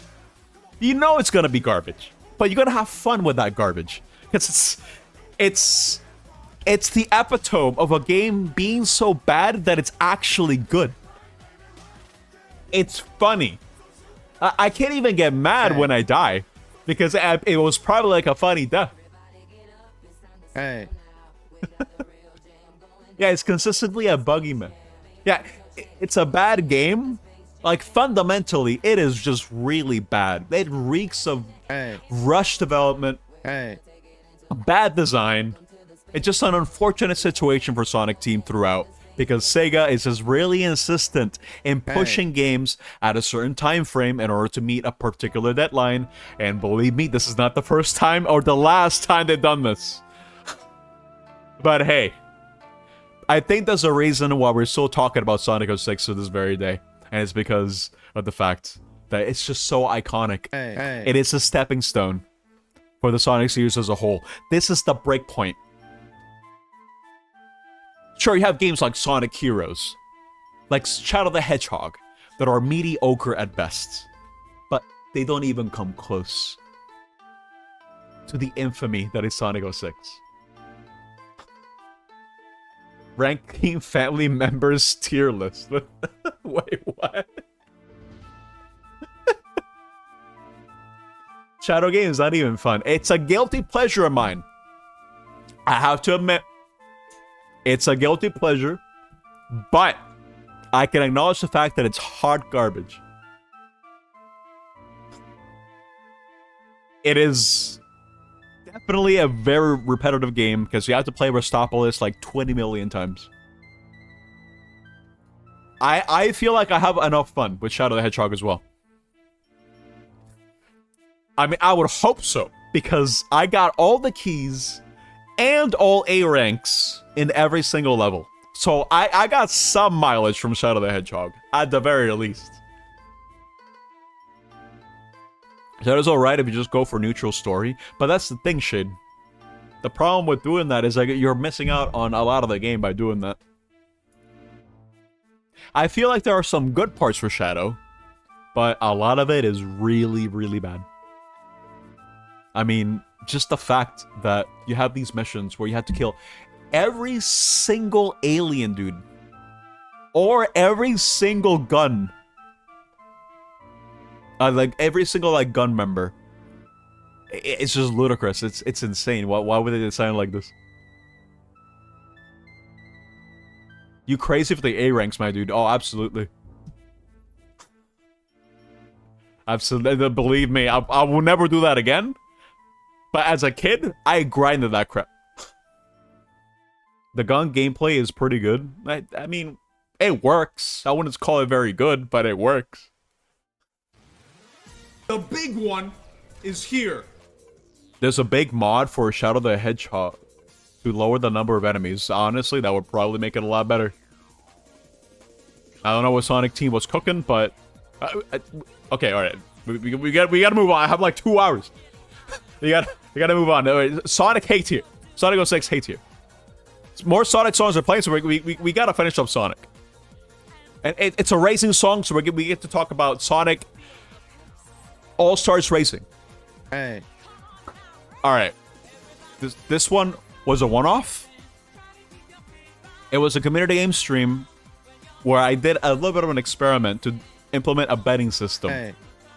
For you to bet on whoever would win first place. And I had a couple of people from chat join in and play the game with me. And honestly, I had never really played the game in multiplayer with more than one person. I played the campaign in co-op, but other than that, I never really played the game with other people. Generally speaking. And I don't know, I kind of feel like this is actually a really good game, like a really good racer. Yeah, this is the stream where Shay became rich. Absolutely. But no, I had a lot of fun playing this. It's just, I think it kind of suffers from the fact that, at least from my experience, it suffers from the fact that if you do not know the tracks well enough, it's going to be really, really hard for you to catch up. Not to mention that there's just so much customizability when it comes to the way that you make your carts that it can be really hard for you to really find the one that works best for you. So it's a lot of experimentation that you would have to do. Map sponsored by Pico and Sonic Racing. I have not sponsored. Not in the slightest. It's a bit buggy, yes, absolutely. But I had fun playing this. I think it was a good stream overall. It was very fun. I definitely like this game better than Mario Kart Wii, because Mario Kart Wii is just a stupid mess. Because this came out at around the same time, I believe. And if I have to choose which game would I actually want to grind out, it would definitely be this game. Mario Kart Wii is garbage. For how much I played it. I'll probably place it here. It was fun enough. It's better than Superstars, so... There you go. I had fun with it. This discussion is making you want to get your Switch and play something right now. How about you play, Sonic 4? Here's a confession. The reason why I put it in C tier and not putting it down here is because Sonic 4 was unironically one of the first games that I actually tried to speedrun. I don't know why, but I just really, really wanted to get first place in one particular stage. And I just grinded the game out for like an entire week, just trying to get the best score. It's better than X3. Right?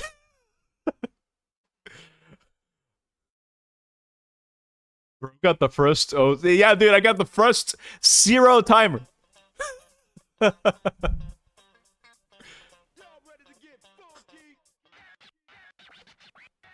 I'm trying to think. What can I say about Sonic 4, dude? What can I say? I mean, it's definitely a lot worse than I remembered it. That's for sure. I played the Wii version, the WiiWare version of Sonic 4 back in the day.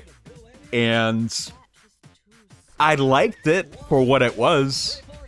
But after being exposed to so much negativity and just looking at the games at a different lens, now I understand why people hate this game. I mean, mind you, I was there when the game was announced. I was all in because Sonic 3 and Knuckles is my favorite Sonic game of all time.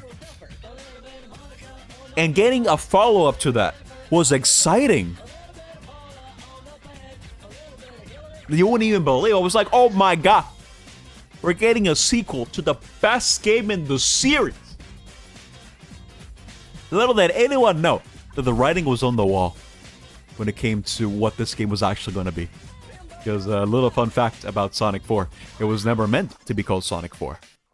It was just supposed to be a Sonic mobile game called Sonic the Mobile. And I suppose the PR team was like, wait a minute. We can call this Sonic 4 because we have games like New Super Mario Bros. Coming out. We're getting all these remakes of all these classic games. So let's capitalize on that. So they just rebranded the game to be Sonic 4. And the expectations were skyrocketed. Like, beyond the moon, dude. All the way up there. And when everyone got their hands, or not, when everyone watched the video, the leaked video about the game, eyebrows were raised, the game came out, everyone hated it. Every single person. I kind of liked it at the time, but playing it now for episode 1 and 2, it was just not a good experience. Honestly, I think there's a reason as to why these games are just not even referenced anymore. Like, you look at games like Sonic Generations, or just Sega talking about the classics. Or just even Mania, like, they don't even acknowledge Sonic 4. Like, the most acknowledgement that I think Sonic 4 has ever gotten, past the games themselves, was that one Easter egg in the Sonic movie, where you had, like, a truck that had, like, a branding called Splash Hill. And that was it. That's all we're getting for Sonic 4.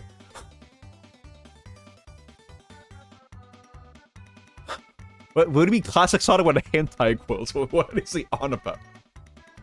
Sonic 4 is just a retelling of Sonic 1 and 2. It's a nothing game. That's the problem. It doesn't do anything. Episode 1 is egregious because it's just Sonic 1. And that's it. It doesn't do anything new. I mean, you could argue it has the homing attack. Sure, it's cool. But Dimps, which were the developers for Sonic 4, all they could really do with it is just make a chain of, like, of the bubble enemies, of those guys. Oh, I forgot their names. Just make a chain of that in every single level and just homing attack them. That's it. That's the challenge. They don't do anything interesting with the homing attack at all. Why would they be relevant? That's homing attack made the game brain. There's that too. Press the homing attack button when you see the prompt, and you win.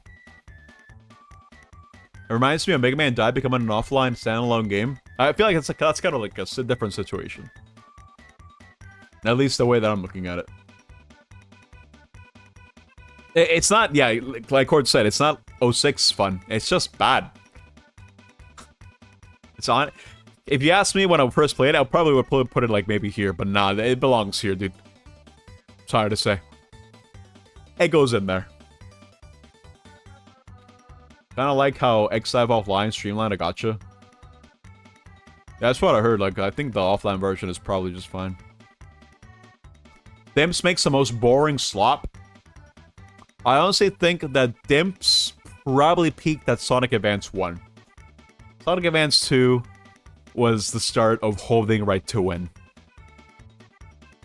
Sonic Rush, I thought was fine. I need to replay it. I haven't played Sonic Rush in a literal decade at this point. I'll get to it. I didn't see the latest Shadow Generations trailer. I haven't. I'll do that after. I forgot it was new footage. I need to look at that. And it's coming out soon. I do want to play it. The Rush games were pretty good. When Monkey Wukong? I have no plans on playing Wukong, honestly. Not currently, at the very least. I might change my mind. I don't know. But no monkey. No monkey. When Quarterstaff? No, Helvia. No Quarterstaff. No. Absolutely not. What is Wukong? It's a game that they unveiled, I think was last year during the Game Awards. I forgot what genre it was. I think it's a Souls-like. Monkey. Where it's just based on Journey of the West. Or Journey to the West. Yeah, it's a Souls-like, yeah. 1.6 million Monkey. players. Monkey. Monk. It is actually Souls-like or just action. I don't know. I haven't looked into it. I really just don't know. Okay. That's it for Sonic 4. That's all the Sonic games. Alright. Let's see. La Mulana is playing right now. Hey. And La Mulana is a Metro Core game. So I guess we'll talk about Hollow Knight. Okay. Hollow Knight is an S tier game for me. It always has been. Replaying the game now has really just cemented that fact for me. I replayed this kind of recently. I think it was like 2 months back. More or less. And I still think the game holds up from way back when it first came out. And it's just quality through and through. There's not a single bad thing that I can say about Hollow Knight, honestly. I love Hollow Knight. I love it so much that it just makes the pain of waiting for Silksong that much more egregious, much more painful. I feel it intense. I feel it in my bones, dude. We got Prime 4. Prime 4 footage before we got anything else on Silksong. And you know what? I'm happy for that. I'm really happy that Prime 4 is finally coming out after just getting one teaser trailer like over 70 years ago. I'm so happy. But Silksong where, dude? As for Silksong, where are you? Oh my god. It looked like a bit of God of War with Splinter Souls. Oh yeah, Wukong, yeah. That's the impression I got. But I really just can't say anything negative about Hollow Knight, really. I just think it's good. Really good game overall. In fact, I had so much fun that I get to humble brag about the fact that I didn't die once. Not a single time. From start to finish. I'm talking about, like, from the beginning of the game when you fall down the hole to beating Pantheon 5. All in one go. I don't know how the hell I popped off that hard, but I don't think I'm ever going to be able to replicate that. Yeah, I no death the entire game. Played in, played just, it's insane. So, I'm always hyped at this rate. It's going to be hard, too, really. I'm still hyped. Hollow Knight God. Nah, I'm not a god, but I guess having played the game so much, like doing playthrough after playthrough, playing randomizers, etc., it's just, I don't know, just muscle memory that I just never lost. Hollow Knight where on the Metro Core tier list? If this was a Metro Core tier list, it would go on top of the S tier, alongside La Mulana. IGN will make an article about you. Let's go, dude.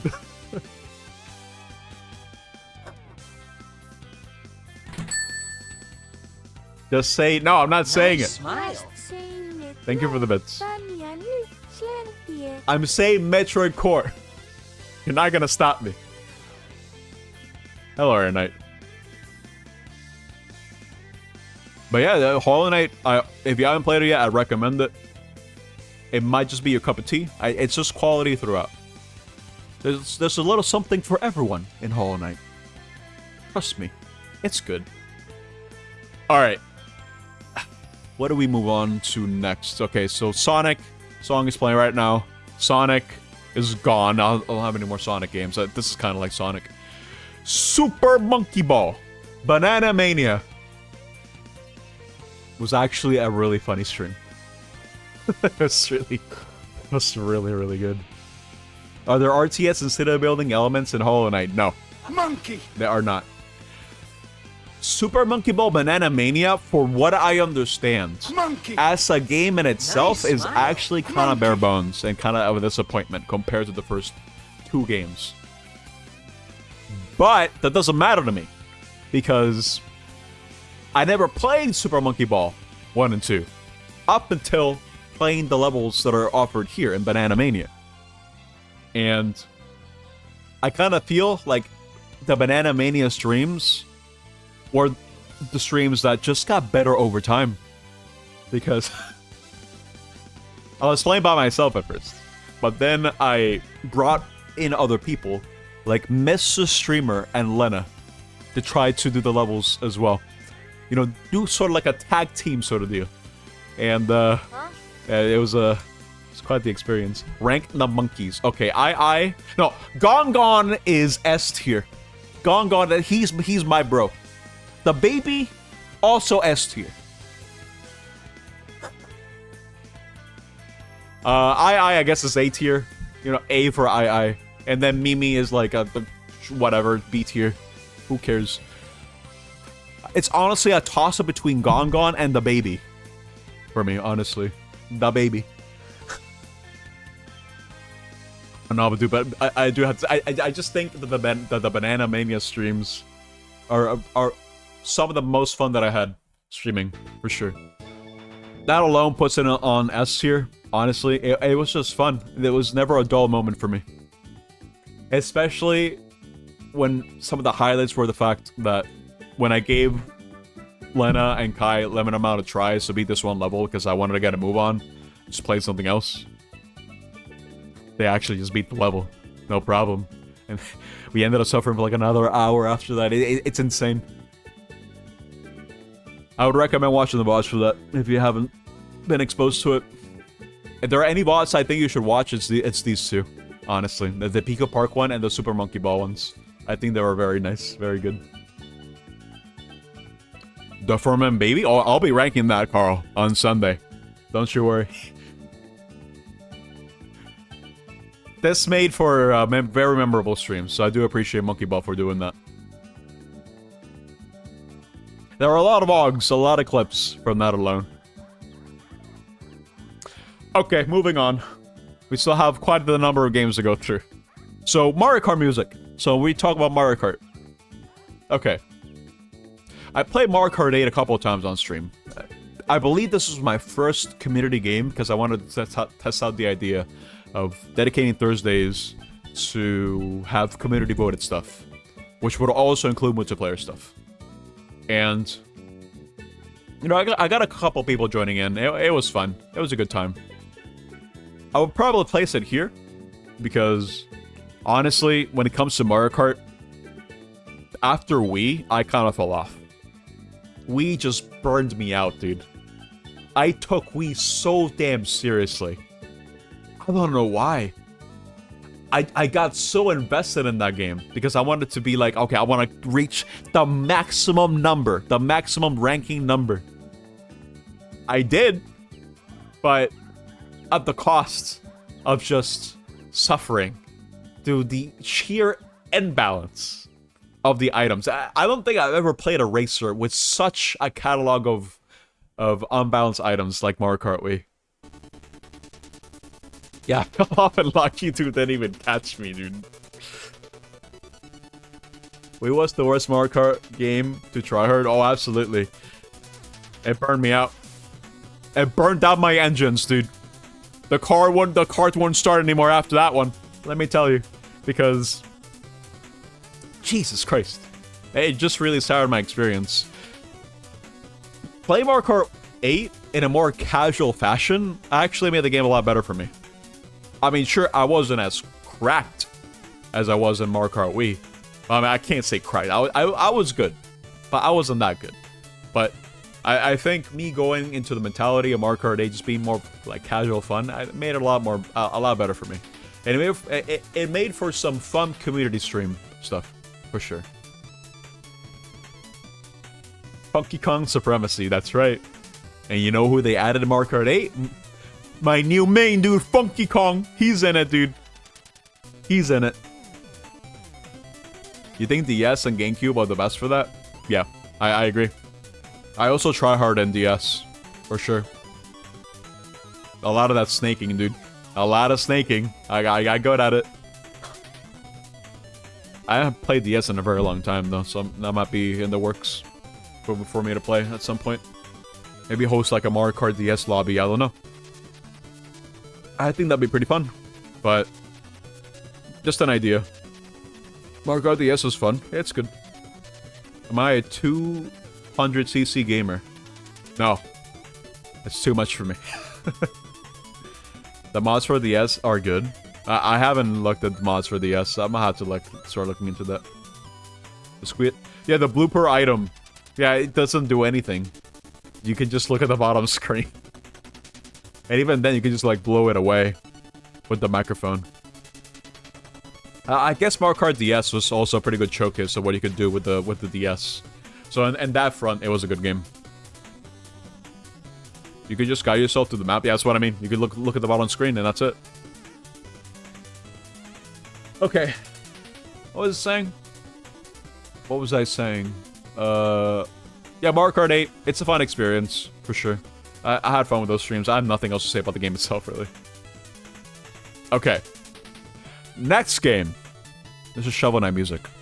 What's retro here? I guess we could talk about Blast Semester now. Blast Semester Zero. This is another roulette game. I never played the original Blast Semester. I knew about it. I knew it was a Sunsoft game. And that it was actually kind of a hidden gem. The reason why I know that is because of the funny, you know, AVGN clones that came out during the time where they would also do like their own take on the AVGN and just make old game reviews. I'm pretty sure I heard of Blast Semester because of that era. And I got the impression the game was fine. It was good. It was a little bit open-ended, which this game also kind of is. But I wouldn't really call this game a Metro Core, necessarily. It's very, very linear at the end of the day. I mean, sure, you retrace your steps in a lot of the levels, but at least based on what I've seen and for what I played, it's a very linear experience. But it doesn't retract from the game experience itself. I feel like I think it was still fun. Fun game. I had a lot of fun playing this. It was made by Inti Creates, and they are actually really good. They're a really good developer. It was fun. I don't have much to say on it, really. I don't think it really left too big of an impression. I know this is the first game in a whole trilogy, I think it was. So, I think maybe the next couple of games are going to be a lot better in that regard. Like, this works as the foundation. So I'm probably going to put it, like here. I think that's a fair place to put it. I'll put it like a B tier. I had fun with it, but maybe once I play the other games, I might have more to say. I just need to get through this a lot faster than I am right now, so I gotta move on, dude. I just realized there's still one Sonic game in this. I thought I went through all of them, but no, there's another one. I might as well talk about it now, because the final update, the final DLC update for Sonic Frontiers came out last year, and I did play that on stream. I believe after having sat on it I think it really just added more to the game than in the sense that I need to like actually collect my thoughts on this one because I'm not really sure how to really describe my experience with the Final Horizon update for Sonic Frontiers, because overall I think it's good. I had a lot of fun with it. It's a good stepping stone for what Sega could do for the next 3D mainline Sonic game. It's really crazy to think that this is the first time in a very long time, since probably like Sonic 06, since we had the luxury of playing as Knuckles, Amy, and Tails in a mainline Sonic game. Like, think about that for a second, dude. Sonic 06 came out in 2006. We're talking about like close to 2 decades. 2 decades worth. 2 decades worth of only really playing as Sonic in a 3D Sonic game. And I think that was by design too, because a lot of the criticism I think early on was that Sonic had too many friends or too many playable characters. So they toned it down by just making the next 10 plus years only being able to play as Sonic. Considering Shadow Generations will have an open zone, you say Frontiers begin the foundation of future games. I think that's the best way to really describe that game as a whole. It's a strong foundation. I think the game itself just left a very, very good first impression for a lot of people, especially when it came to the supersonic fights. If you ask anyone, not even someone who's a Sonic fan, what the highlight of the game was, people will probably say the supersonic boss fights. Because playing those blind for the first time was an experience. It was an experience through and through. God damn. But me personally speaking, this game is a nightmare if you have ADHD. It's bad. Because I look at the map, I'm like, ooh, shiny. Ooh, get that. Like, I might have an objective marker set for me to go somewhere, but I just get so distracted because I just see this little challenge or this collectible off in the distance, and I just need to get it. My dopamine receptors are scuffed, so I need to get them from somewhere, and Sonic Frontiers gave me that. Gave me that itch. When it got to the first fight, after pulling an all-nighter, you were jumping on your share. The impact the music makes. Yeah, dude. At the very least, when it comes to Sonic, is that the music almost always hits. They went really hard with Sonic Frontiers. And honestly, I kind of feel like they really did also capitalize on that with the Final Horizon update as well. It is definitely the hard mode of the game in a lot of ways. If it wasn't for the fact that that the final trial existed in its original iteration, I kind of feel like it would have been like a high A tier update.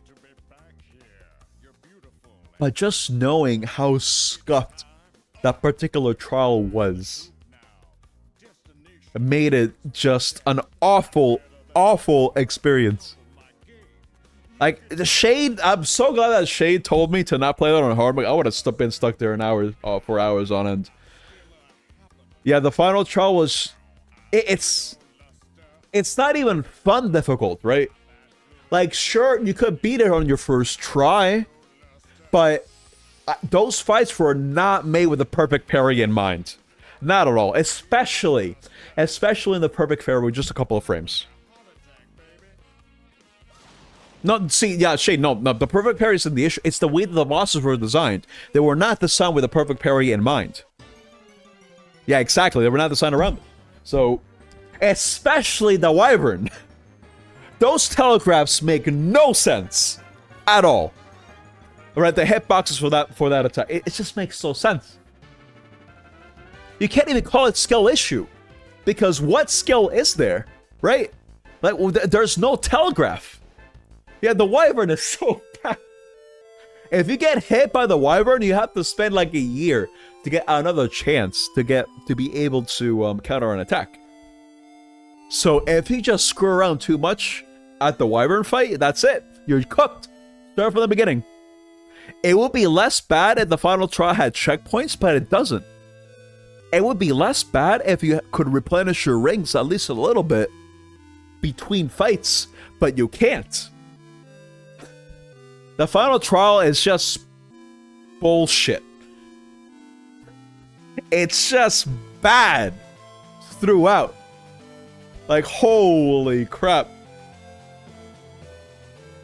Other than that, though, and the final boss having like a really weird way for you to like actually be able to beat it, you know, having to press L or R to like aim for the hook to like disconnect the moon with the you know what I mean, like you have to press a button in order to like attack another part of the body, and that's required for you to be the final boss.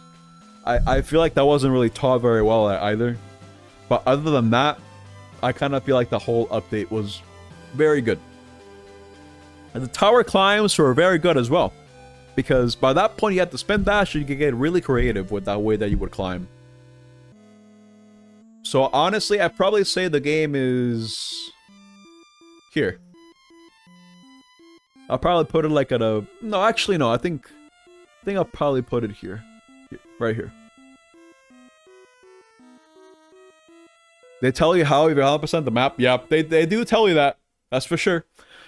But that's not a good way to convey it, dude. It's gotta be more organic. Right? But the way that they do it is not organic at all. If you didn't tell me I had to press L or R to get to the cable, I would have gotten stuck in that boss fight. Easily. I would have figured that you just hit the boss, parry the attacks, and that's it. Just the fact that you have to side loop in that fight is also kind of weird, because you don't use the side loop at all. In the rather, you do use the side loop in the fights, right? You do use it, but it's not required. It's suddenly required in that fight as well, so that kind of threw me off for a loop. But that isn't as egregious as the cable thing. You found that you can skip the shield on night the same way. The only reason why I even knew you could do that is because you told me, Shade. It's not required for you to know that.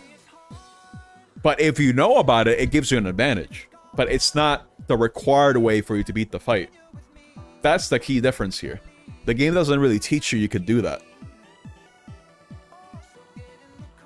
But overall, Frontiers is a very good foundation for future Sonic games, and I guess we'll see that with the new Shadows Generations games that's going to be coming out.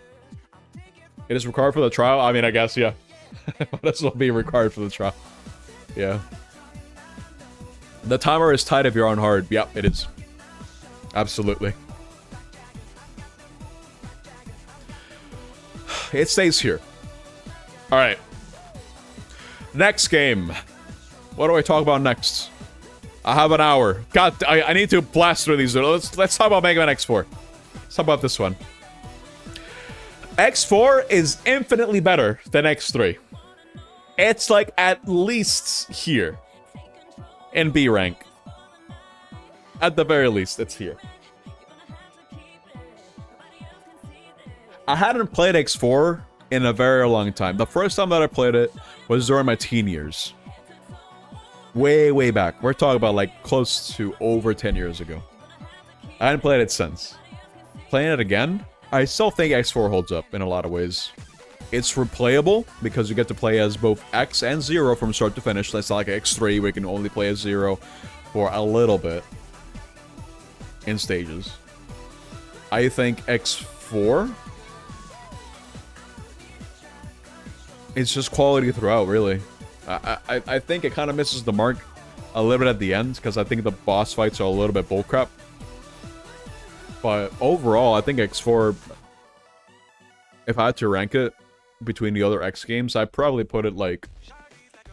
I'd probably say like X1 on top, X2 as the second, X4 as my third, X5 as the fourth, and we don't need to talk about the other ones, because it doesn't matter.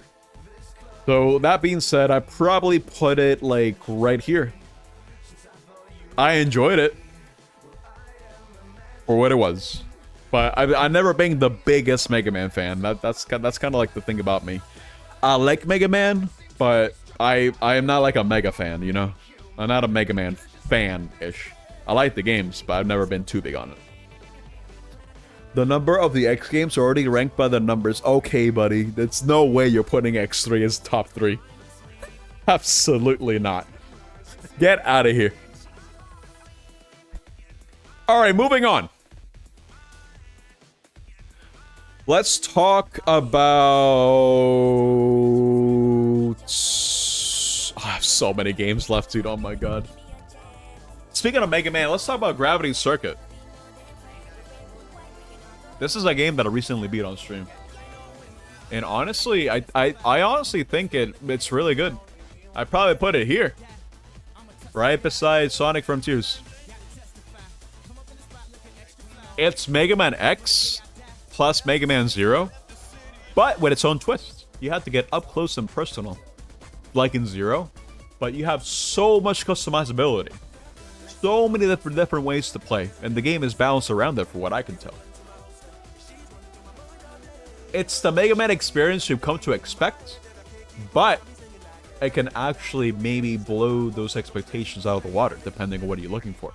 Because for a Mega Man-like, and this is coming from someone who's not the biggest Mega Man fan. Like, I like Mega Man, like I mentioned, but coming from that, I think Gravity Circuit holds up as its own game. Like, it's just really fun throughout. It controls so smoothly. It has really good music. It has music from the guy who made the music for Mega Man X Corrupted, the game that's never going to come out. And it's charming in a way. It's just a charming game throughout.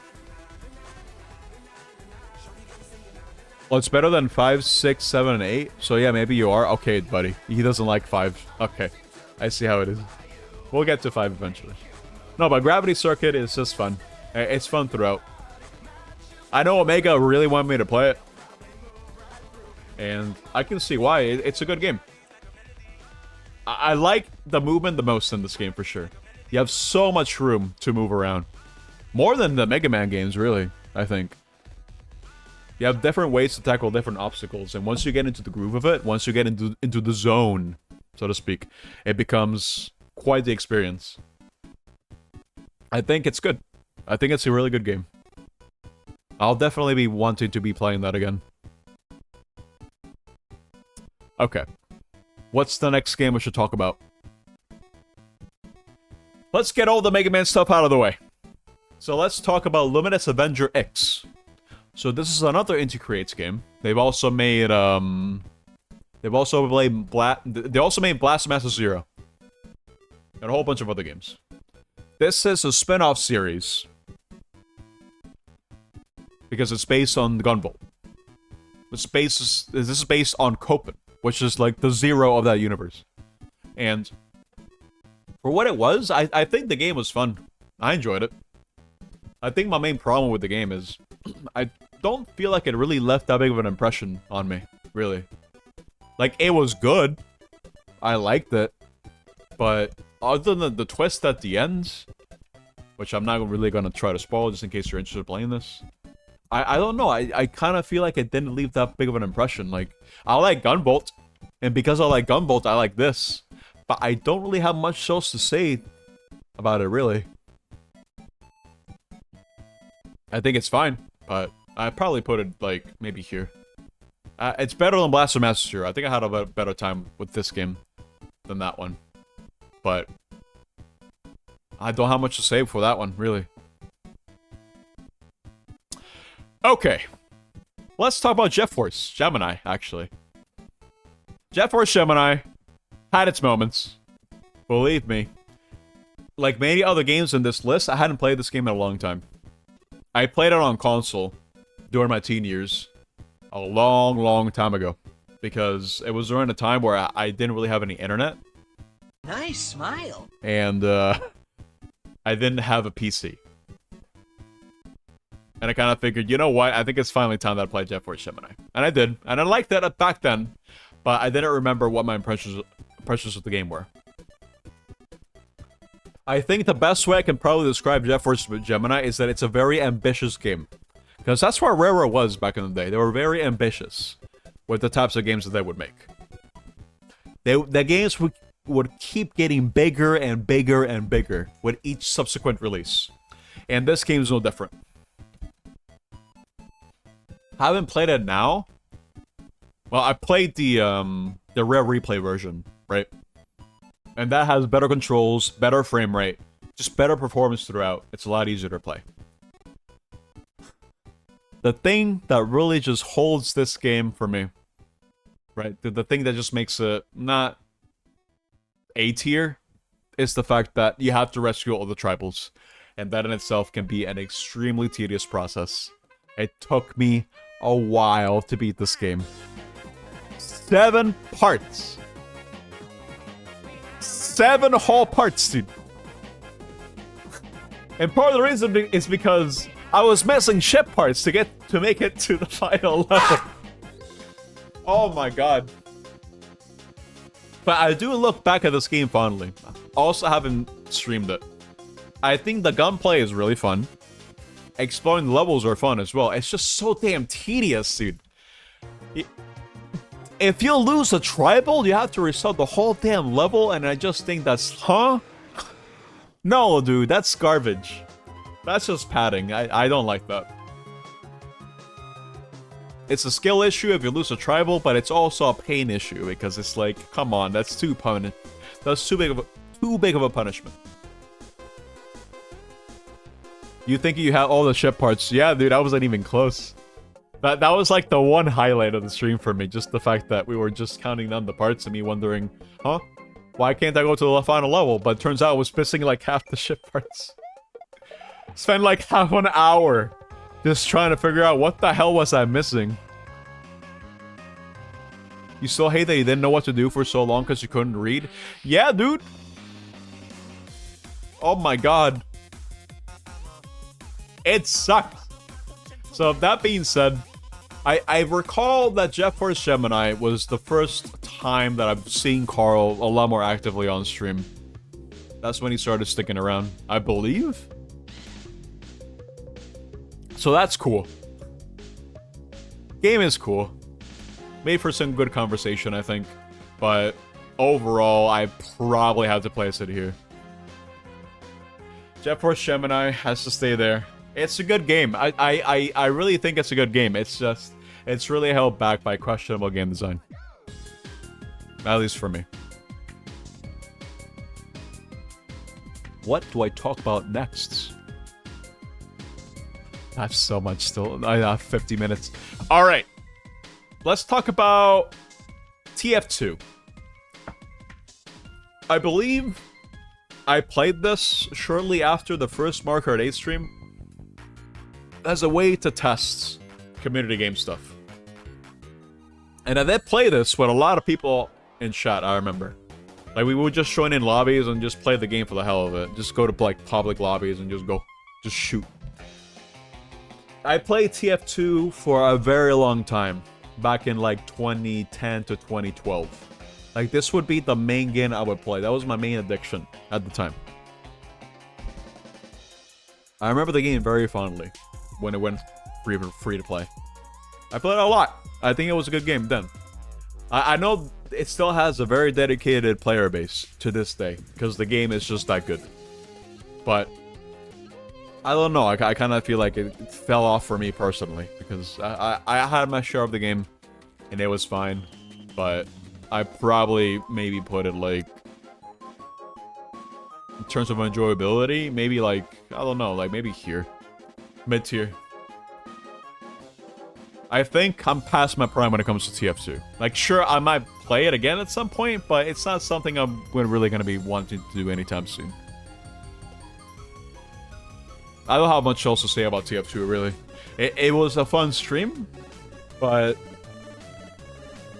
I think that's the reason why I would call it a one-off. Like, I've seen everything that I need to see about the game. It was cool that we got to have a lot of people play alongside us, but yeah, that's not much to really say about it, really. Okay. Let's talk about...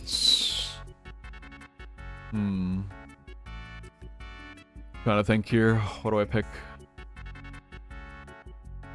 Let's talk about F-Zero 99, actually. Get this out of the way. So F-Zero 99 was a one-off game. I played it when it first came out, because I kind of figured, you know what? I was so F-Zero starved. I think a lot of people were. Considering that the last main game, you forgot that happened? Me too. I forgot 99 happened. I think it was like relevant for like a week, and then it fell off. I played it once. Right after playing Mario Kart 8, I just kind of figured I might as well check the game out. Why not? And, I mean, it's a Battle Royale F-Zero game, which I guess makes sense. You play it 2 times and got bored? Yeah, because it's like a one and done deal, right? You play it once, you already kind of get the gist of it. Play it again, and you're like, oh yeah, this is neat.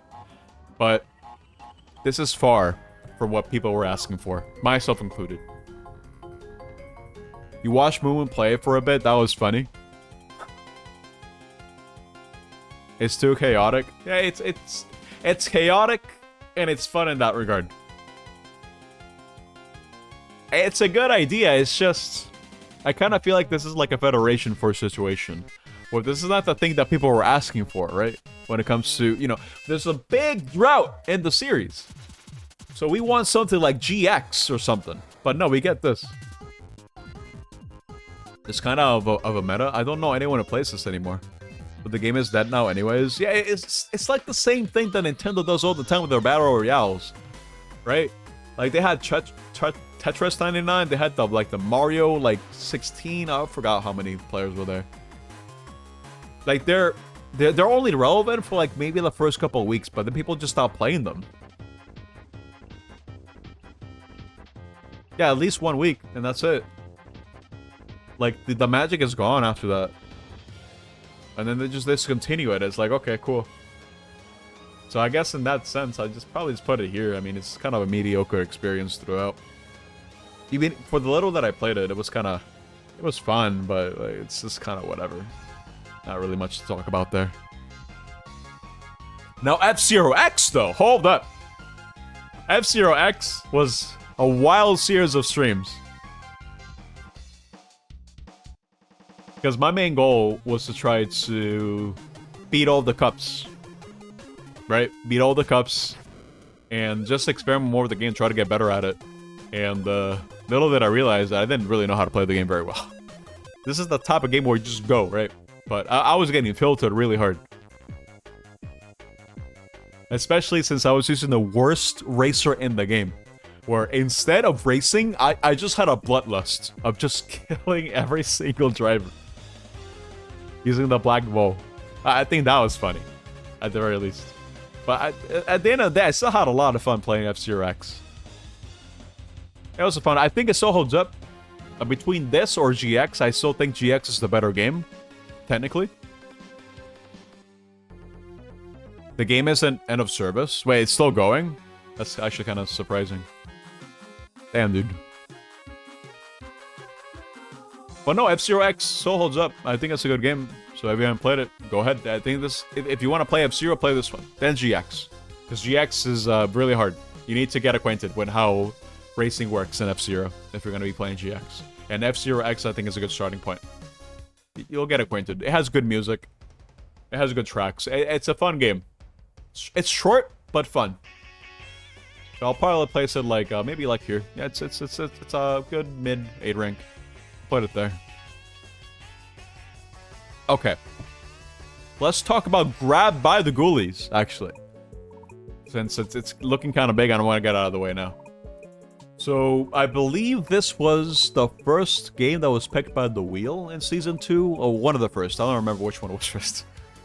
But I had never played Grabbed by the Ghoulies. I've only known about it. All I know is it was the first game that Rare released after being bought out by Microsoft. And honestly, looking through those lenses, I think it was cool for what it was. It's a cool game. It's not amazing. It's not bad. But I think it was good. It's a shame that it came out during a time where the demand for this type of game was just did not exist, like at all. They didn't want to play more kiddie games, right? The kids, they want to play kiddie games. They want to play shoot. They want to shoot. This is no shoot game. It still has a rarer charm, though, I think. I think the best way I can probably describe Grappa the Ghoulies, which is an amazing name, by the way. I'm not gonna lie, I really like the name of this game. It's a really good pun. Yeah, it's a really good name. But, it's like a rarer amusement park, or a theme park, because you have so many references to other rarer stuff in each room. I think that's really cool. And me having grown up with rarer games, the N64 ones especially, I think it was a nice treat in seeing these small little references throughout. It was just a fun theme park, if anything. Why is he question marking? What? Kai, what happened? It's a cool beat 'em up, but I think it's kind of like a one and done deal, really. It's a one and done deal, and I'd probably maybe place it like B tier. It's serviceable for sure, but I have played better games, for sure. I play better games. Alright, moving on. I guess the Zelda game is playing right now. Let's talk about the time that I played the randomizer for Super Metroid and A Link to the Past. The one where I played as a duck and Sans. This was a really good way for me to test to see how well I both know Super Metroid and A Link to the Past. I'd even argue it made me better, and it prepared me for what's coming on Saturday, because this is what I'm playing on Saturday. This is my archipelago game, alongside the other ones that are going to be joining me. This is the big one. And honestly, I really think this is one of the better randomizers that I played. It's charming in the sense that you can really customize the way you want to play by playing as a duck. Is here. And the fact that it just so seamlessly transitions between Super Metroid and Zelda and Link to the Past was honestly really good. Just having to think about both games at the same time felt very natural to me. And it really helps that I really know how to play both games. I know how to play them a lot better now and having a lot more practice. So I'm really looking forward to my performance here. So, this is a good randomizer. The Super Metroid plus Link to the Past one. I really recommend you play this if you feel like you really want to test your game knowledge of both games. Because it really does do that very effectively. The logic is sound. The settings are very nice. It's an overall really good randomizer. Probably the best one that I played alongside Hollow Knights. So I'd probably place it like, maybe like, I don't know, like here, I think. Overall enjoyable experience. I mean, no, I'd probably place it here, honestly. It's Super Metroid, so it's obviously going to be like a really, very big bias for me. KH2 Rando when? I have to get reacquainted with KH2 Rando before I even consider playing that. But yeah, that's the idea. Let's take a look. We have a lot of games left. Let's see. Let's talk about... I didn't finish KH1 yet, not yet. Oh, let's talk about Star Wars. Yeah, sure, let's talk about Star Wars. I played Star Wars Jedi Fallen Order last year, and I talked about it already, from time and time again. It's a Souls-like. It's a really good Souls-like, especially if you're really into the Star Wars brand, which, unfortunately, is going through some pain right now. Some very, very bad pain. Being a Star Wars fan right now is honestly kind of painful. Star Wars can grow up, dude. I think that's the best way I can probably describe it. There are some... There's definitely some good Star Wars out there that came out after Disney. After the Disney buyout. But it's so far and few between. It's... I think when it comes to Star Wars, the part of the reason why I so like it is because it's something that I grew up with when I was a kid. Like a lot of other people. I was exposed to Star Wars. The reason why I even play stuff like Star Fox is because I like Star Wars. You'd be hard-pressed to find someone who doesn't like Star Wars before the Disney buyout. Like, sure, the prequels came out, but you still have the OT. And even then, the prequels don't get as much flack nowadays, either. I like the prequels. I like the OT. But let's talk about the actual game itself. I think the actual game in itself is a really good Souls-like. The combat is very nice. Makes sense. The story in itself is also very nice. I mean, it's just a nice game. Honestly. It's just a nice game from start to finish.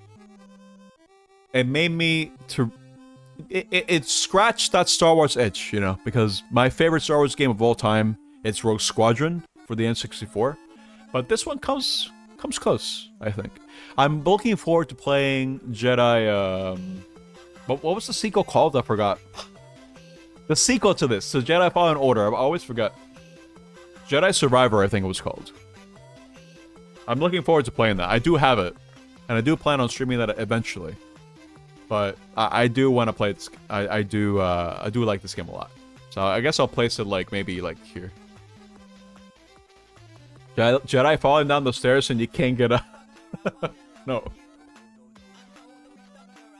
We'll talk more about Star Wars later during the year, because I do plan on playing a lot more Star Wars games on stream.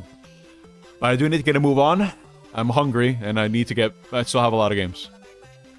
So let's talk about Yoshi's Island. I don't remember much from the stream. All I remember is that I got sick in the middle of it. My throat was dying, because I got sick. And, it's a good game, I guess. I went from 100% because I'm crazy like that. Yoshi's Island still holds up. It's a cool game. I'd probably maybe place it like right here.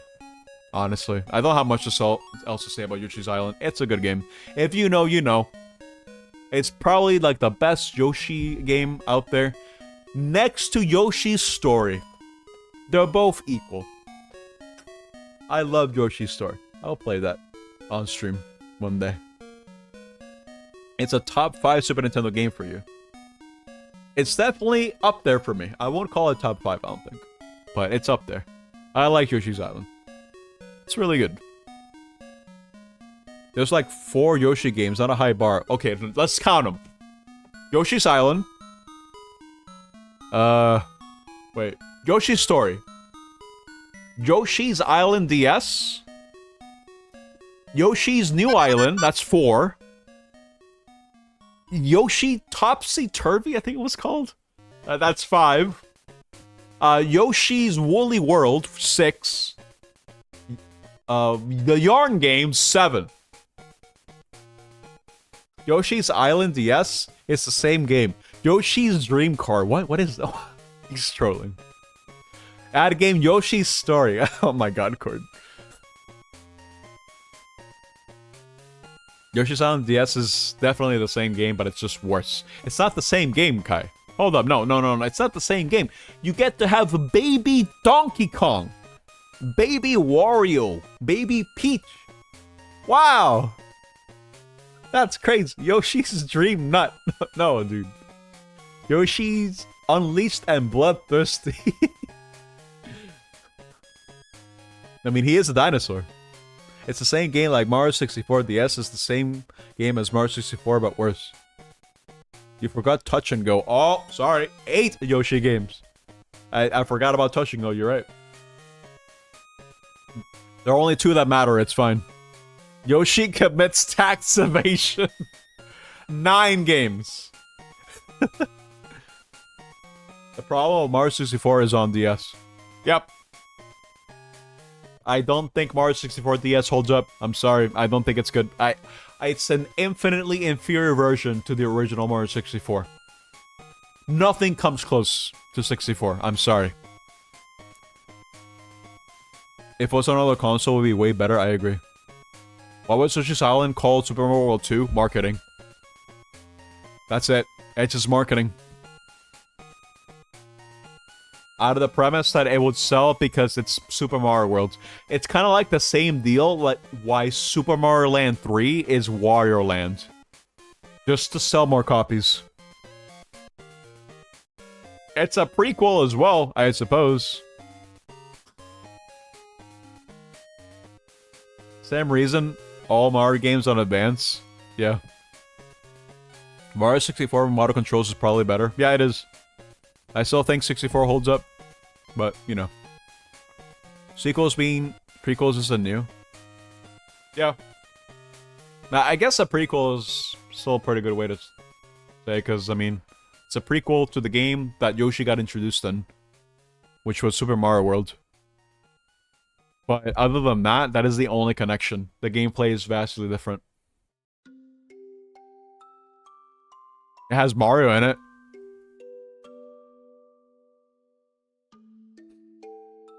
Yoshi's Island exists to make maybe Mario canon. Yeah, that's it. Yep.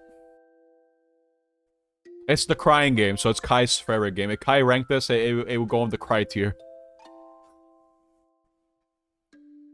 Harness in Time sequel. Oh, prequel. Okay, yeah. Cry out of 10. Yoshi's Island exists to make the best Mario game. Wait, which... What? What do you mean make the best Mario... Oh, no, Mario World. Yeah, of course. Mario World. Jabe knows, dude. Mario World is the best Mario game, bar none. You can't convince me otherwise. Fire Emblem 7 is a prequel to 6. I don't know Fire Emblem at all. I never played Fire Emblem. Except for the one on the DS. The remake for the first game was like Shadow something. It had Martha in it. I was like, oh my god, got Smash Guy. He's there. The guy with the tip. Mario World is timeless. Yes. I could be like bedridden. In my deathbed. And I should be like, please let me play Mario World because I will never get tired of it. It's really hard to make a better Mario game when Super Mario World exists. Yeah, dude. You can't wait for Outer Wilds. Me neither. Honestly, it's being hyped up by the bot every single goddamn stream. Okay, let's move on. This is the Castle Core song, so we get to talk about Symphony of the Night. This is a classic. Through and through, dude. This is the big one. I'm just saying, dude. If it wasn't for this game, the Metrocore genre would not exist. Symphony of the Night still holds up in a lot of ways. I think the biggest fault that the game has is that it's just too good. And the fact that the RPG mechanics don't really work that well, to be honest, because the leveling system is kind of an afterthought. At least that's what it feels like. It is so... This game is so damn easy, dude. It is so easy to break. It's kind of insane. But the highlight of the game is how you're going to explore the map, for sure. If Outer Wilds ends up being mid, you will cry. Oh, you want me to play Dracula X? That's a good idea, actually. Or Rondo of Blood. I do want to play Rondo of Blood. One day, for sure. It's a prequel to Symphony of the Night. In fact, a lot of the assets from Rondo of Blood are reused in Symphony of the Night. Well, no, Symphony of the Night is... I played it up many, many years ago. Back when I had a Vita, and I've decided, you know what, it's time for me to play Symphony of the Night. And it's good. Good game. Amazing game. I love it. Rondo of Blood is good. Maria is easy mode. That's true. Leveling exists to increase your HP. I guess it's that. Yeah. I was gonna say, dude. I got nothing else to say about... I mean, I do want to play the other IGA games, right? Because this is an IGA game. I still need to play Portrait of Ruin, Dawn of Sorrow, the other Sorrow, the other Sorrow game, I don't remember. The other IGA games, I've not played them. I do want to play them. Order of Ecclesia, yeah. Ecclesia, I don't know how you pronounce it. You know what I mean. I need to play those. I'll play them on stream. Castlevania. Oh no, I said it too. No. No.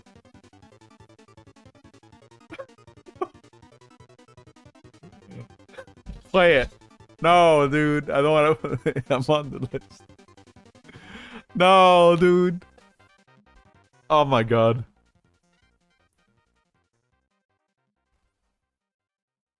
It'll be a one-off. I should play Akuma Joe Dracula Judgment at Subathon. I like how Core circumvented the term by actually just using the Japanese name. Oh my god, I just realized that. Alright, okay, alright. Let's move on. We have still quite a few games to go through. Let's talk about Kirby. Kirby's Avalanche. Wow, what a game! It goes there. Not honestly, I think it goes here. No, I like Puyo Puyo, but as a Kirby game, I don't know where to place this, really. I guess I place it, like, maybe here. D tier? Yeah, sure, I agree. Kirby's Avalanche was a one-off for a reason. It's just Puyo Puyo. It doesn't have anything else going for it. So for once, Kaisar and I can agree. Your rental money! Oh no, dude, you should add this game to the subathon so we can play some Puyo Puyo, dude. Do it. Play this, Kai. Kai, you need to play a Kirby game. It's tradition for subathons. You need to play Kirby's Avalanche. Kai, think about it. You're the Puzzle League guy, right? You love Pokemon Puzzle League. You're the puzzle guy. Your brain is made for puzzles. You have Kaibi.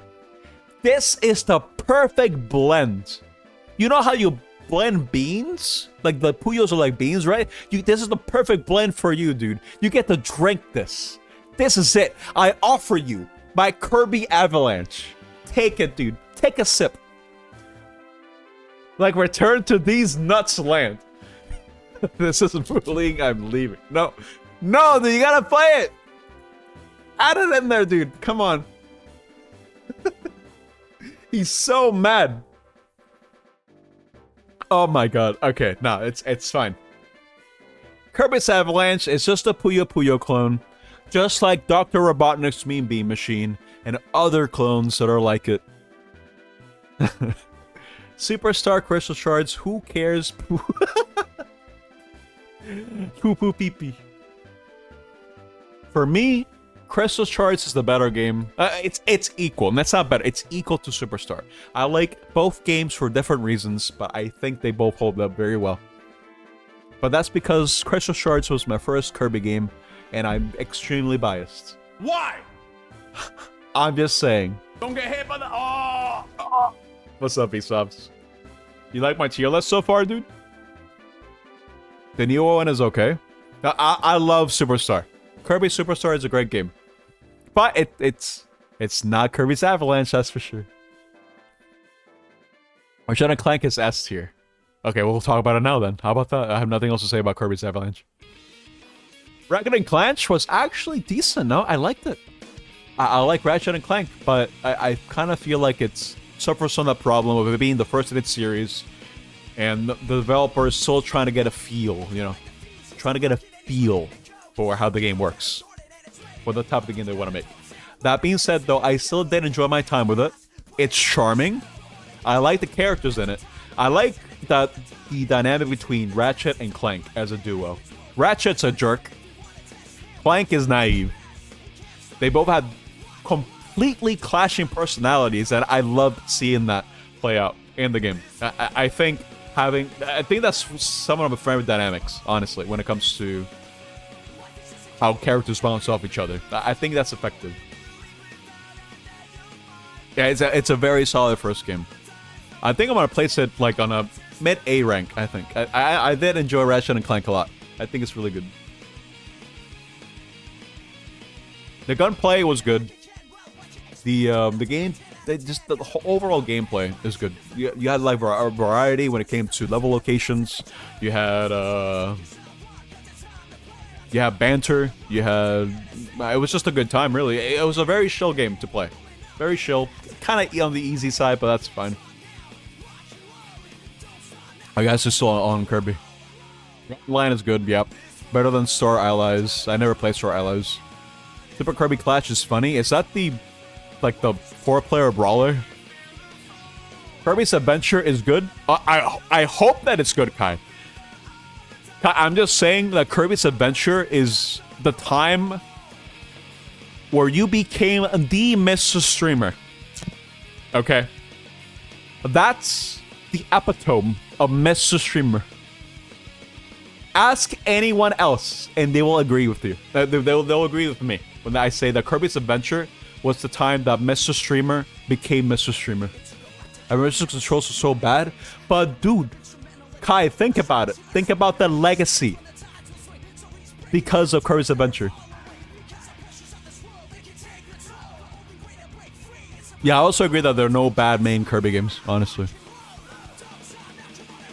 Now you're cursed. Absolutely. Alright, let's move on.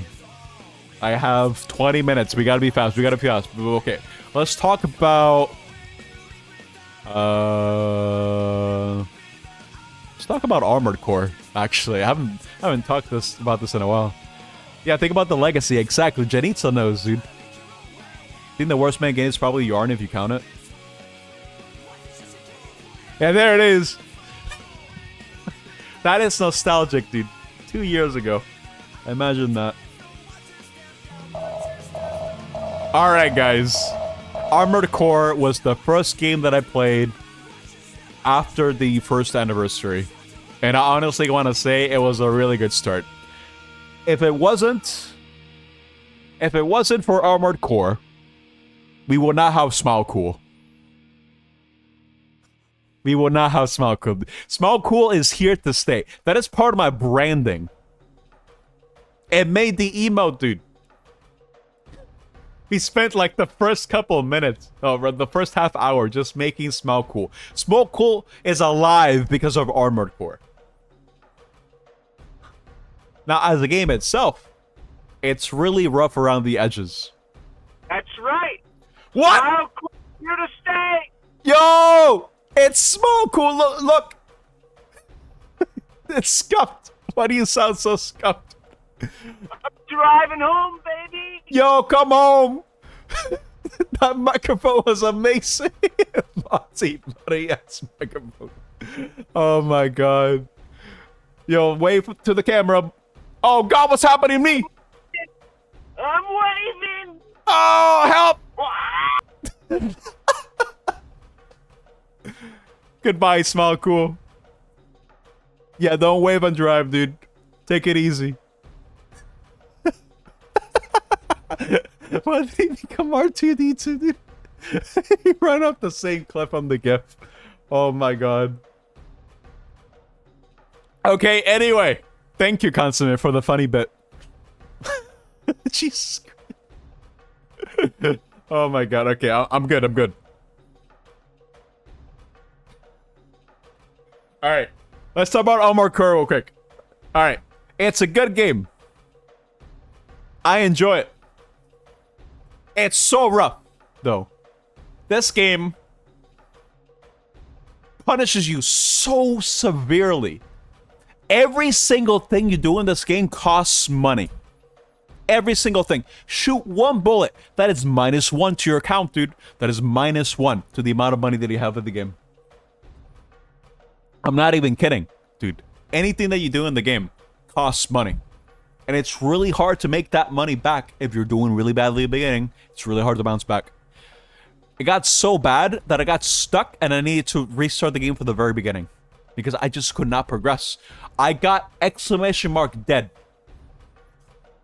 I got eliminated. Yeah, breathing tax. Even breathing,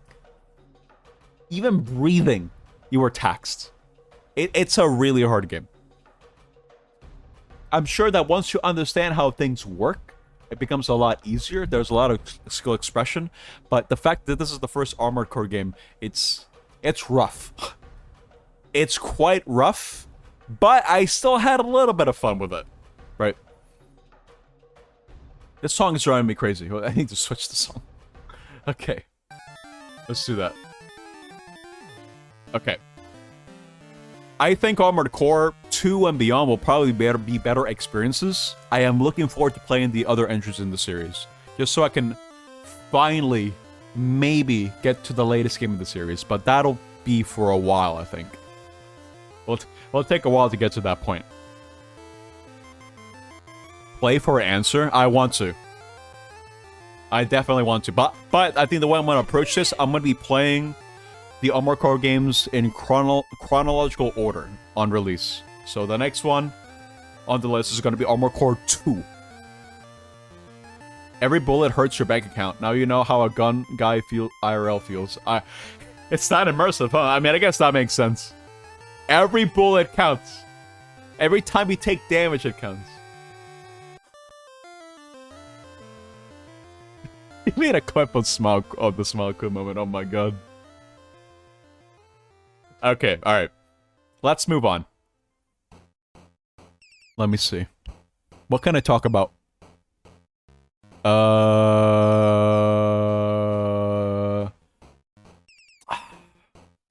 What am I... Let's talk about Alien Isolation real quick. I think I made my feelings on this game very clear. Let's say we're at like the first half of the game. I would say it's probably in A tier. Easily. Like maybe all around here. Around the middle. The scares are very effective. The tension is really good. The build up to the actual alien is nice. And the way that he tackled each obstacle is good. Then you fight the androids, and it's kind of like, oh, yeah, they're annoying. No big deal. I'm gonna botch it down like a little around here and take it down a notch. It's still an A rank. And then the same thing happens again. More androids. It's like, okay, alright, maybe put it here then. Because I'm getting a bit annoyed now. Then you fight the alien, and it gets good again. But then it gets sidelined. The pacing, it slows down by a lot. It slows down a lot whenever... It slows down a lot whenever you, what's it called? How shall I say this? It slows down a lot whenever you fight the androids, so put it in B tier. And then it slows down again. Like when we find more androids. And then it goes back up again! Back in A tier, when the tension actually gets higher, when you finally make it into the xenomorph nests at the core of the ship. It actually becomes intense again, where you have to fight more than one xenomorph. It gets really good again! And then it goes down. And down. And down, and down, and down, and got to the point where I was just sick and tired of the xenomorphs. I was so tired by the end of the game that I just wanted it to be done. I'd never felt like that with a game before. It's just... This discrepancy with the way that I feel. It's like, it goes high, then goes low, and then goes high and goes low. It's like a frequency sort of thing, you know? Ups and downs, ups and downs. It just ultimately ended up being a downer, I think. It has good moments for sure, but... Considering that I'm real acquainted with Alien at this point, right? I've seen all the movies. I've caught up on the lore, etc., etc. It has really cool moments, especially if you're a fan of the series, of the franchise in itself. It has good references. It rewards you for knowing the stuff. But Jesus Christ, this game's pacing, dude. It got really tiring really fast. I'm gonna have to put it on like low B tier. It's still competent. I still had a lot of fun, but it overstayed its welcome, I feel. All right, let's talk about the next game. Let's talk about Gravity Rush. Gravity Rush was actually a really cool way to play a game, I'm not gonna lie. The fact that the whole gimmick is manipulating gravity. It really just changed the way that I did platforming in general. I really did enjoy it. It's a nice game throughout. I do have to thank Shade for making it easy for me to play this game. Because I did play the remastered version on PS4. I did not play it on Vita when it first came out. I wish I did. I did get stuck on the high-level enemy because I was really stubborn. I was like, I need to beat him. I need to win. I gotta beat him, dude. He's right there. I need to win. I liked Gravity Rush so much that I really do want to play the second game. You can really tell it's a Vita game too with the way that it's presented as well. I don't think that's a bad thing necessarily. It's also really short, but I think it was a really good showcase of what the Vita could do. Not the hubris. Yeah, my own pride is my own hubris, believe me. Sometimes it works in my favor. Sometimes. Not all the time. But for this particular case, I think Gravity Rush is just good, honestly. It's just a good story. The way it was presented was very cool. Very fun. I heard the second game is even better, so I'm looking forward to playing that. I'm going to place it on a low A tier. Alright. Let's talk about...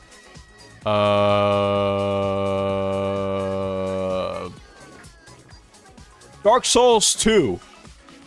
Man, I want to like this game. I really do. But god damn it. It just makes it so difficult, right? You know how Dark Souls is difficult? It's difficult to like this game. I'm not gonna lie. It's difficult.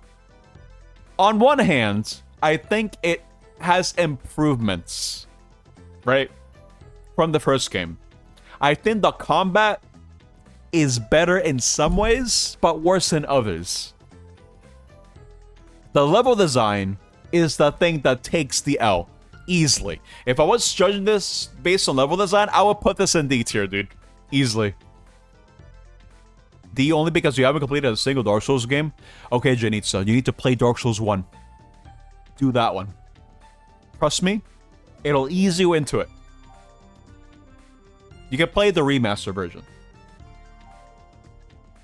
I recommend you play the first one. You can skip the second one. The reason why Dark Souls 2 is the black sheep, and why I feel like some people do end up defending it, is because the PvP in Dark Souls 2 is the thing that carries the game. You tried, you cried. Understandable. I love Dark Souls 1. Dark Souls 1 is like one of the top games for me of all time, easily. It gave me such a unique experience when it came to tackling difficulty in games. It resonated with me in a lot of ways. Not to mention that I still think that the map design is one of the best we've ever gotten in a Souls-like. FromSoft nailed it in their second attempt, because the first one was Demon Souls. I've yet to play that, but Dark Souls 1's world, with its interconnectedness, is a +1 for me. If you have a game world that's interconnected like that, it's already a +1. Because that in itself opens up a lot of different ways for you to play the game over and over again, at least for me. Even as a kid, right, I liked open world games. Well, more open-ended games. It's not really open world, it's more open-ended, where you can tackle different worlds or different levels at different rates. Consume was back, seating you so hard you was stressed out. Like, I can only imagine. You still think Dark Souls 1 is From's best game? For me, it's really hard to pick a favorite, really, because I like Dark Souls 1, I like Dark Souls 3, I like Bloodborne, I like Sekiro, I especially like Elden Ring. Sekiro for you, and not Ace Combat, Armored Core for answer. Definitely not Dark Souls 2, though. Dark Souls 2 doesn't have that same quality for me. Level design, garbage. Hardcore. I hate it so much. It's different, right? It's like, you have 4 branching pathways. 2 of them kind of connect to each other. They lead to the same endpoint. It's fine. It's no big deal. It's like Dark Souls 1, where it's a bit open-ended, but it becomes a little bit linear by the end of the game. A little bit. Dark Souls 3 is a more linear experience, but I feel like it's good in the sense of the way that it was done. I'll get more into that once I actually play Dark Souls 3, I feel. But Dark Souls 2 just didn't really do it for me, dude.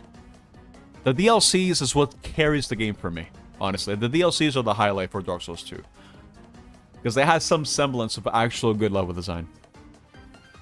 Not to mention that just so many like questionable design decisions. The most egregious one being the agility stat being the main thing that affects your iframes when it comes to rolling. Why? I don't know.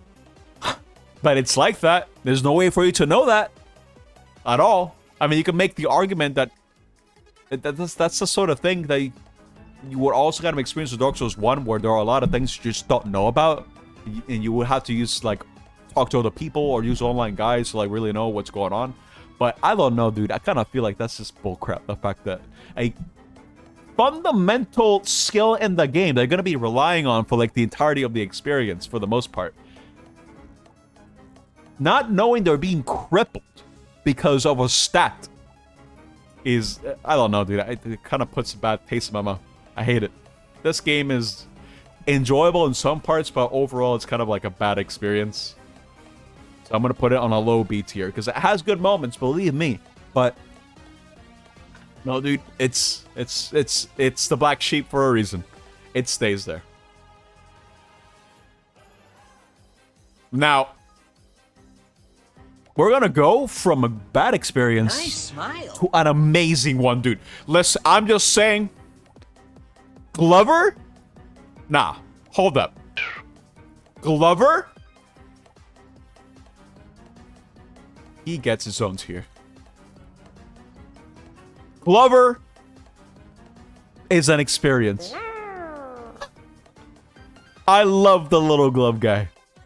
Bad joke, good night, Shid. You're tempted to add Ace Combat as your second prediction win pick. Oh, you can go ahead and do that if you want. But let's talk about Glover real quick. The glove tier. Glover was a game-changing experience for me growing up, like I detailed during my streams. Amazing game. Glover S tier. Ori Riot. Yeah, you can let me know ahead of time. You can just let me know later. Glover, the Glover's sweep is real, dude. Glover Nation, rise up. Glover is amazing. My life changed forever when I played Glover for the first time. Okay, all jokes aside, Glover kind of belongs like down here. I'm not gonna lie. You do have fond memories of it, truly. But, you know, he stays on its own tier. Alright. If you were to ask me to rate it critically, it goes like here. Maybe. It has a fun idea. With the balling, right? With the way that you maneuver around the levels, it's like a puzzle game, right? Wait, Janitza, did you wait, Janitza, you play Glover as well. Hold up. That's news to me. So you know that it belongs in its own tier. Easily. Whenever I play Glover, it's always a good time. All 2 times that I played Glover. Wow. You gotta love the glove, dude. Guess I sure do. What an amazing game. Do I need to say anything else? I don't think so. I think the fact that it's in its own tier speaks for itself. Stay winning, Glover. Stay up there, dude. Alright. Let's move on. What do I rank next? Let's talk about Command and Conquer. I really think it's a big shame that I wasn't really able to get into this type of game on stream. I tried to, but it was honestly kind of overwhelming. Even if the game was easing me into it, I had a hard time. I need to remind you guys, I've not played an RTS game in the traditional sense. I missed out on Command and Conquer. I missed out on StarCraft. I missed out on Warcraft 3. I've not played these games. I'm not used to the gameplay loop, and it honestly kind of stressed me out a little bit playing it. I'm willing to try it again, for sure, but I might need to play something easier. Something that'll help me ease more into it. So I'm more than open to suggestions when it comes to playing another RTS. Maybe something more chill, you know? Maybe like, I don't know, like one of those city games. Age of Empires 2. Okay. This one's hard for me to rank, because I know it's a good game, but I don't know. It's hard for me to really rank it. because it was hard for me to enjoy it. So I might have to place it like here. Maybe once I get more used to this type of gameplay and I retry it again. But as of now, it's hard for me to get into RTS games. It's a lot.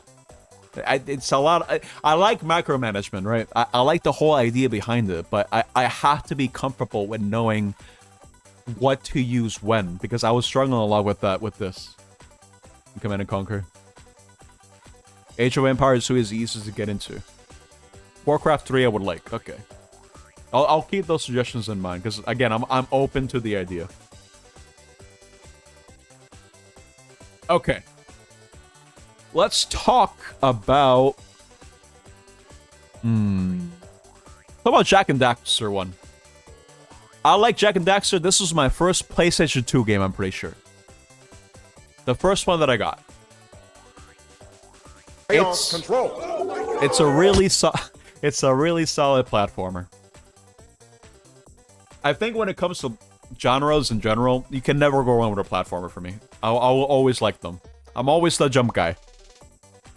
Jumping just makes sense in my brain. You tell me to jump, I jump. No problem. I can understand. I know how gravity works. I know how long to hold the button. I know exactly where I'm gonna land. And this game, Jak 1, I feel like is a pretty groundbreaking game for its time, really. You need to consider the fact this came out during the early days of the PlayStation 2. And it accomplished something that no other game had done before. At least to the same scale that it did. It has no loading screens. It has no loading screens whatsoever. And in hindsight, the fact that this game had that way back in the day is honestly kind of an accomplishment, really. Unfortunately, when it comes to the Jak games, I don't really think they had that big of a cultural impact. But as games, I think they're really solid throughout. When you think of Naughty Dog, you don't think of Jak and Daxter. I don't think that's the first thing that comes to mind. It's either Crash or The Last of Us. Either or. For me, it's Crash. Because I think I played Crash first before Jak and Daxter. But I like Jak 1. I think it still holds up. The version that I played was the PC port. The unofficial PC port. Which ran really smoothly. And it was just a good old time. I beat the game in one setting. In one stream. I think it was like 4 hours. Because I played this game a lot as a kid. Really. Future merch you need on a shirt. I see. For you, it's Crash? Yeah, for me, it's Crash as well. Because, you know, I'm a boomer. I'm a boomer kid. I'm a 90s kid. Of course, it's going to be Crash. When it comes to Naughty Dog games, Crash, the original Crash trilogy and CTR, I feel like are the best games. For me. Personally speaking. I never really got into their more story-driven games. I never played them. I was never inclined to play them. Really. But anyway, Crash 1, no, rather, Jak 1, rather. I think it's a good game. It holds up. I'll probably put it here. A rank. I think it's a good, fair place to place it. This song is driving me crazy. No more blast core. Get this out of here. Okay. Let's talk about Bloodstained. This game was under my radar for a long time. Huh? For a long time. I enjoy it. After having played it, for sure. I honestly think it's just Symphony of the Night again. But it has a lot more stuff. It has a lot more to worry about. I think it's probably bigger, right? It has so many areas. I was so surprised by how many areas Bloodstained had. You have this game, you haven't finished it. It's a good game. Honestly, I honestly think it's a really good follow-up to what we had before when it came to the Iga games, you know, the Metroid Core games.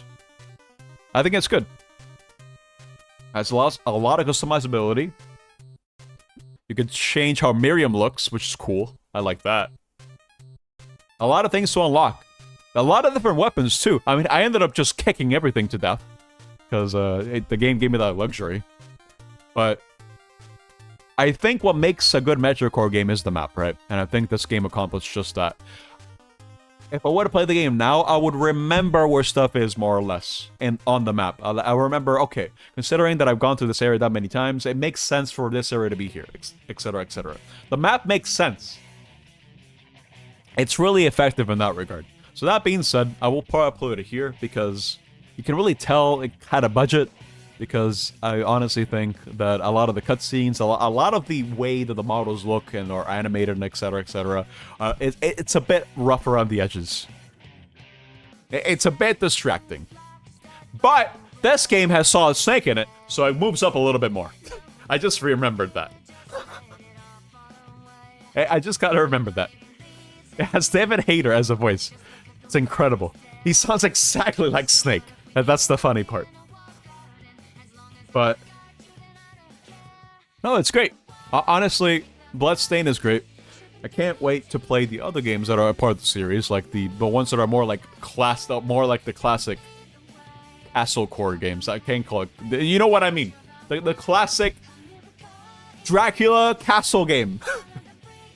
I can't say the name. I'm sorry, but yeah, I'm looking forward to playing more games from this series. Speaking of Metroid Cores, I guess Demon's Crest kind of counts in that way, but I kind of feel like Demon Crest was like a cool idea of a game, but it's just kind of weird, really. I'd probably place it down here. I don't have much to say about it. It's a really unique Super Nintendo game, right? With the way that it's presented.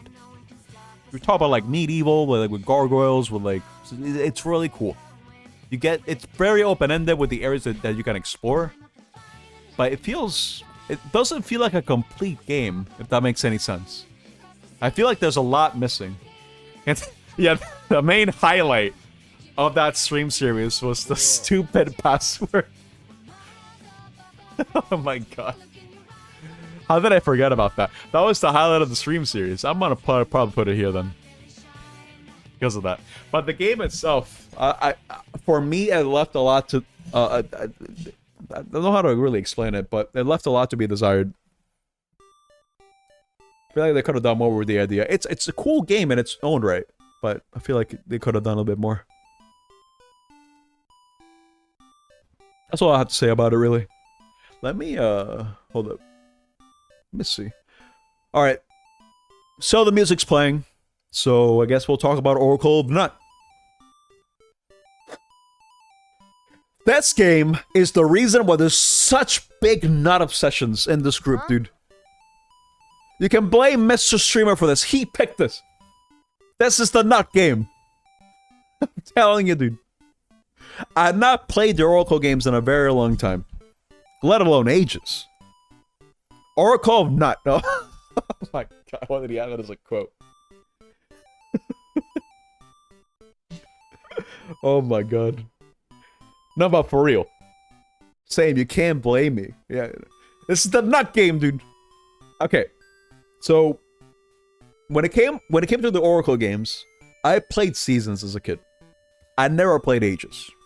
When the games came out on the 3DS eShop, I played them again. Back to back. I liked them. I think they're very solid spin-off 2D Zelda games. But I did not remember how tricky and how hard these games were. I was kind of caught off guard by the difficulty of Oracle of Nut, honestly. You couldn't even read. That made it even harder. That being said, though, I'm gonna remember these games fondly for two reasons: the tuning nut, and the fact that it was this very game that got the conversation going about bootlegs. I mean, actually making the segment eventually. So for that, I kneel to the nut. Thank you for nut. All jokes aside, I think the Oracle of Ages is a really good game when it comes to the way that it handles its puzzles. It's really creative. Makes use of all the items in a very creative way. Don't make me add another quote. What are you talking about? That being said, I'll probably place it like maybe like here, like in good high B tier. I remember liking Seasons more, so maybe we'll see how that goes. I kneel to the nut. Oh look, Yoshi's Island music. I already ranked it though. This is so sad.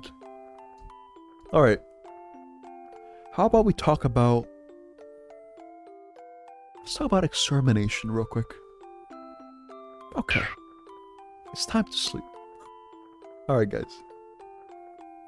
Extermination is the latest game that I played on stream. The latest game that I beat. And it was a game. It existed. It was an experience. It came from a little developer that could. They tried their best to make Resident Evil meets Metal Gear. They fumbled the ball along the way a little bit, but in a way it has its own charm. It came out during a time where games were still very experimental. It's a very early PlayStation 2 title that tried to hold its own, but it unfortunately became very obscure. No one knows what Extermination is anymore, but I do. I played it. I played the demo as a kid. I was scared. Swear65 wrote it. He had no idea. It's a nice game. But it's very flawed. I think it is the definition of a B-grade game. For sure. I'll remember it. For sure. But I'm never going to be playing it again. I doubt it. I don't think I want to. I don't think it's a good idea. But I think it's worth experiencing maybe at least once, maybe not. Never mind. If you can just watch a playthrough. I'm not gonna play the game again probably, but it's an experience, alright. I had nothing else to say. Yeah. Final boss sucked. So that really just hammered it down for me. You forgot the boss fights for... Yeah, they were pretty bad. Yo, Crit! What's up, buddy? We're making a tier list of all the games I played last year and this current year. 55 games. I've been at this for 3 hours, dude. Happy birthday, thank you. I'm 2 years old now, dude. Can you believe it? That's crazy. Alright. Let's see. We have... still have so many games left. Let's talk about 20XX. Alright. This was a good one-off game, I think. I'm swirling. I'm hungry, dude. It was a fun co-op experience as well. The only thing I really remember from this game is the fact that I said my nuts. Because nuts are a currency, and you can collect them to spend them on stuff. It reminds you to check on something. I said my nuts. Kai clipped it, and now he has it on the soundboard. This is the legacy that I left behind with 20XX. It's a cool roguelike Mega Man X-like game, for sure. I enjoyed it. But I heard that the sequel, 30XX, is infinitely better. So I'm looking forward to playing that over this one. This game has like a new ground sort of feel, you know, with the way that it's presented, with the way that it moves, with the way that it animates, the way that it plays. It's very cool. Pomni game got A rank. He's still on that. Oh my god. It's been 6 months, Crit. Oh my god. That's not Pomni. Oh my god. 20XX is a cool game, but it's not better than X4. Let's just say that. Cool roguelike though. I enjoyed it. Alright. Let's talk about something chill. Let's talk about Metal Gear Revengeance. It's very chill. I'm sure you all agree. I played this game shortly after it came out on PS3 for like a little bit. I had a friend come over with his PlayStation 3 because he was really insistent in me playing this game, considering that I was a Metal Gear fan, and I didn't have a PlayStation 3 at the time. Very chill game. I think, what did you miss? You had to make a meme. We're talking about the chill game Metal Gear Rising at the moment. You better be careful where you place that. Hold up, dude. Calm down. So Metal Gear Revengeance kind of had a little bit of resurgence over the years, right? For some reason. It attained meme status. I don't know why. But I guess people appreciated the fact that it was a cool game. And it is cool. I liked it back when I first played it on PC. When it came out on PC. As a Metal Gear fan, I liked it. Because I like Raiden. I think Raiden is a cool character.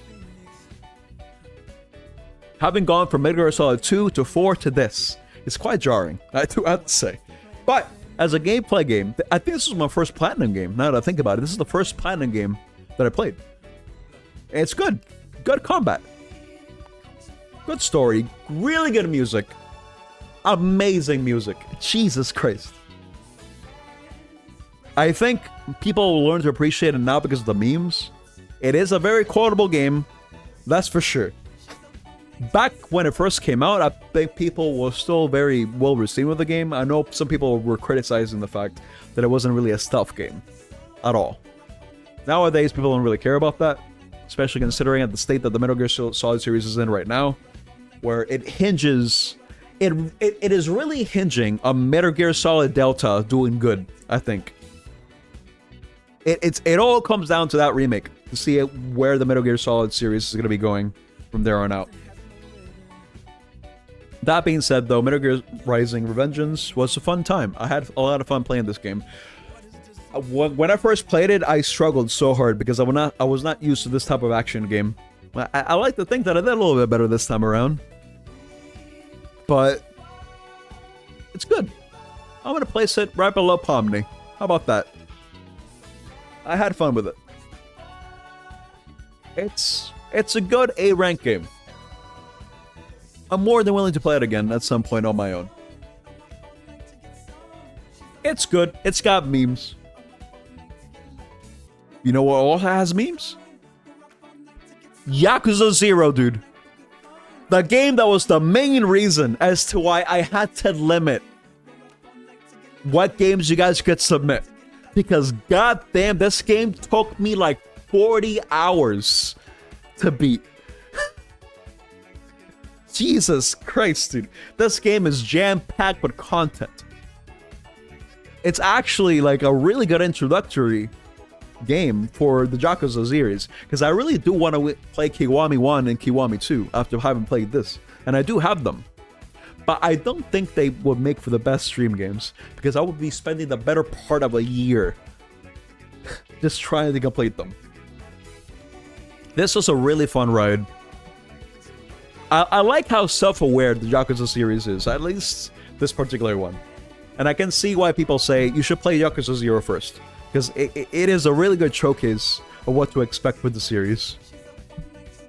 I remember so many moments from when I streamed this game, especially the highway chase, where everyone was just spamming gun.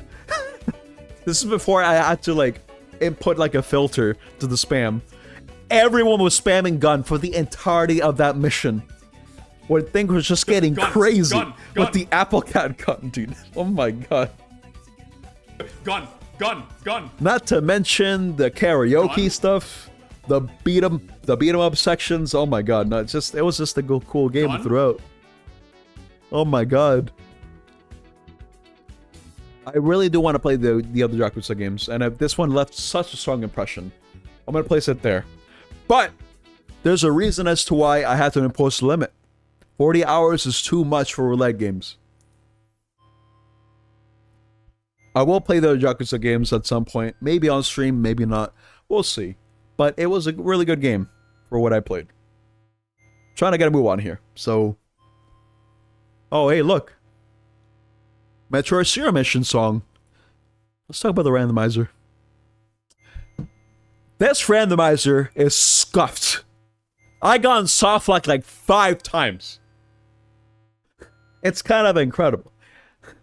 This randomizer has a lot of work to do, I feel. I'm pretty sure I had to like reload a lot of saves. And I got so stuck that I needed to replay. I needed to make a different seed.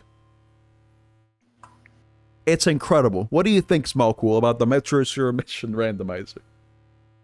I think it was funny how many times he got soft locked. But you know what I also think is pretty funny? What? The fact you're deliberately leaving the games I've put on that list, that I put on that wheel per my recommendation for last. Oh yeah, you're right. I didn't do that literally. No. I didn't realize that. Uh-huh. Okay. Sure. I'm watching you. Okay, alright. There's not much else for me to say about the Metroid Zero Mission randomizer. Other than the fact that it's kind of a mid-zero. It's a mid randomizer, I'm sorry. It has a lot of work to do. I loved Metroid Zero Mission. Me taking that knowledge to this randomizer was not enough. So it's gonna have to go in the D tier. Unfortunately. I have nothing else to say about it. It has some logic problems, for sure. And I suppose Zero Mission is kind of a hard game to really make into a randomizer, really. It's a tie tier, and I wouldn't say it's that bad. But it has a lot of work that needs to be done, I feel. Okay. Considering that Consumer was complaining to me just now, how about we talk about Fury? The boss fight game that I somehow managed to skip a cutscene on by complete accident. So I missed a very crucial story sequence. Because I went from being down at the planet, going into like a room, to being out in space. I missed so much context because of that scene. But this game in itself was actually kind of like a fun combat game, fun action combat game. It's just boss fights, but they're good boss fights. It's all about parrying. It's all about positioning yourself in the right position. It's all in good fun. It's really short. It's a one-off game, but for what it is, I think it's very nice. It's a very cool game. I don't think it left that big of an impression on me, though. Maybe if I didn't skip that cutscene, it would have maybe left a bigger impact. But I'll probably place it like mid tier. I think that's a fair place to place it. That being said, though, if we're talking about games that Consumer recommended, Transistor is actually really good. I really enjoyed my time with Transistor. It offered the type of gameplay that I really feel like I can't really get anywhere else. It was a really unique experience in the fact that I had to like really plan out the attack sequence that I needed to do. It was like a turn-based game, but you had the luxury of actually moving around while making those turns. You needed to make sure that the attack sequences that you did were the most effective. There's a lot of thinking and a lot of customizability when it comes to this game. The gameplay front is really, really good. Not to mention the way that it's presented itself, like the art, the story, everything about it is just really good. I honestly think it belongs in the A tier. I'd probably place it like maybe like here. Honestly, it's really good. It probably gets better by doing Recursion, which is the New Game Plus mode. I enjoyed it. I enjoyed it a lot. Bastion I haven't beaten yet. That task is for after I come back from my trip. But I think I have a preference, at least in the gameplay department, for Bastion because I like more action-based games, right? I like that are more hands-on. Because there's a key difference between Transistor and Bastion. It's that with Transistor, you can take your time to play out your turn however you want. For Bastion, you just gotta go, dude. You gotta go. You gotta kill. You can't stop. It's non-stop action throughout. And I do enjoy that about Bastion a lot. This being Supergiant's first game, I think it's really good. So far, I haven't gone to the end of the game, but so far I would probably rank it like this. Really good first impressions from Bastion. Really good. I hope it stays like that. Maybe it'll go higher once I beat the game, but we'll see. 4 more games. Okay, we're almost there. Let's talk about Slay the Spire. I know I said I would play this again after the stream, but quite frankly, I just keep forgetting about it. And I do want to play it again, because that first run, which was my first impression of the game, was actually kind of solid. A lot of thinking I needed to do. A lot of decision making. A lot of lateral thinking as well. Thinking ahead of what moves to do, what moves to play, what cards to play. It really got my grinds going. The grinds in my the gears in my grind. Oh, Jesus Christ! The gears in my brain were grinding every step of the way when I played this. I feel like every decision that I made really did have a big impact with the final outcome of the game. And I suppose me streaming it did make it into a better experience, because I got to it was very interactive in the sense where I could just, you know, ask questions like, oh, maybe it's one of those games where, like Transistor, I would just explain my thought process and think, okay, I'm gonna execute this move because of XYZ. And I have a lot of fun doing that, just explaining just why I'm making the decision that I'm making. And just trying to have a conversation based on that. Maybe trying to think, wait a minute, maybe that's not a good idea to do. I like these types of games that just make me think about the decision, about the one decision that I'm making, because it could cost me. It's a really good roguelike. I would want to play it more. For now, I'll probably place it here. I did beat that one run. We play like 1%, so there's a lot to explore. Yeah, exactly. The 1% was pretty good, so I'm going to place it over there. Let's talk about Ender Lilies. Alright, so I played a lot of Metro cores in this list. I just kind of realized there's a lot of Metro cores. This is another one of them. This one, I would probably place really high up here, honestly. I'll probably place Ender Lilies up here. I'm not gonna lie. I think it's a better game than Bloodstained. I'm not gonna lie. I like Ender Lilies more. It's probably because I like depressing stories. I'm not gonna lie. This is really a prepare to cry game, because Jesus Christ, it really pulls on those heartstrings. Everything just sucks about the world. It really is just like Dark Souls. I really like how the game looks. I think the way that it's presented is very nice. I like how the world is structured too. If you were to ask me how the map looks like, I could probably give you a really rough idea as to what the map structure is. I went out of my way to get 100% of the game. I think that says a lot about how fun it is to navigate the world. It has the same thing as what you would expect from something like Symphony of the Night or Bloodstained, where you have different power-ups or different skills that you could use in order to move around the map or just for combat. Everything just made sense, honestly. Playing Ender Lilies just made sense for me to play. And me remembering where stuff was felt very gratifying. If there's one thing that I really, really like when it comes to playing Metro core games, it's the fact that I can remember... How should I say this? I can remember what I played, right? The area that I was at. It's like, okay, this requires this side. This like this huge gap that I just can't cross. And then I can get an item that can allow me to cross that like a few hours later. I'm like, yes, I remember this one gap that I really wanted to cross. And I do just that. This game did this so many times for me. that one moment where you just get like the aha moment, where it's like, yes, I can finally cross this gap, or yes, I can finally open this door because I have this item. That is classic Metroid Core. Really well executed too. The story is also, again, like I said, very sad. I had a lot of fun with it. Really good Metroid Core.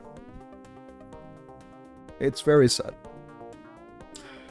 Blasphemous is another Metroid Core game. How many Metroid Core games are in this list, dude? Holy crap. We have Hollow Knight. Okay, hold up. Let me see. We have Hollow Knight. We have Super Metroid by technicality. We have Castlevania. Oh, no, my God. I said it again. We have Symphony of the Night.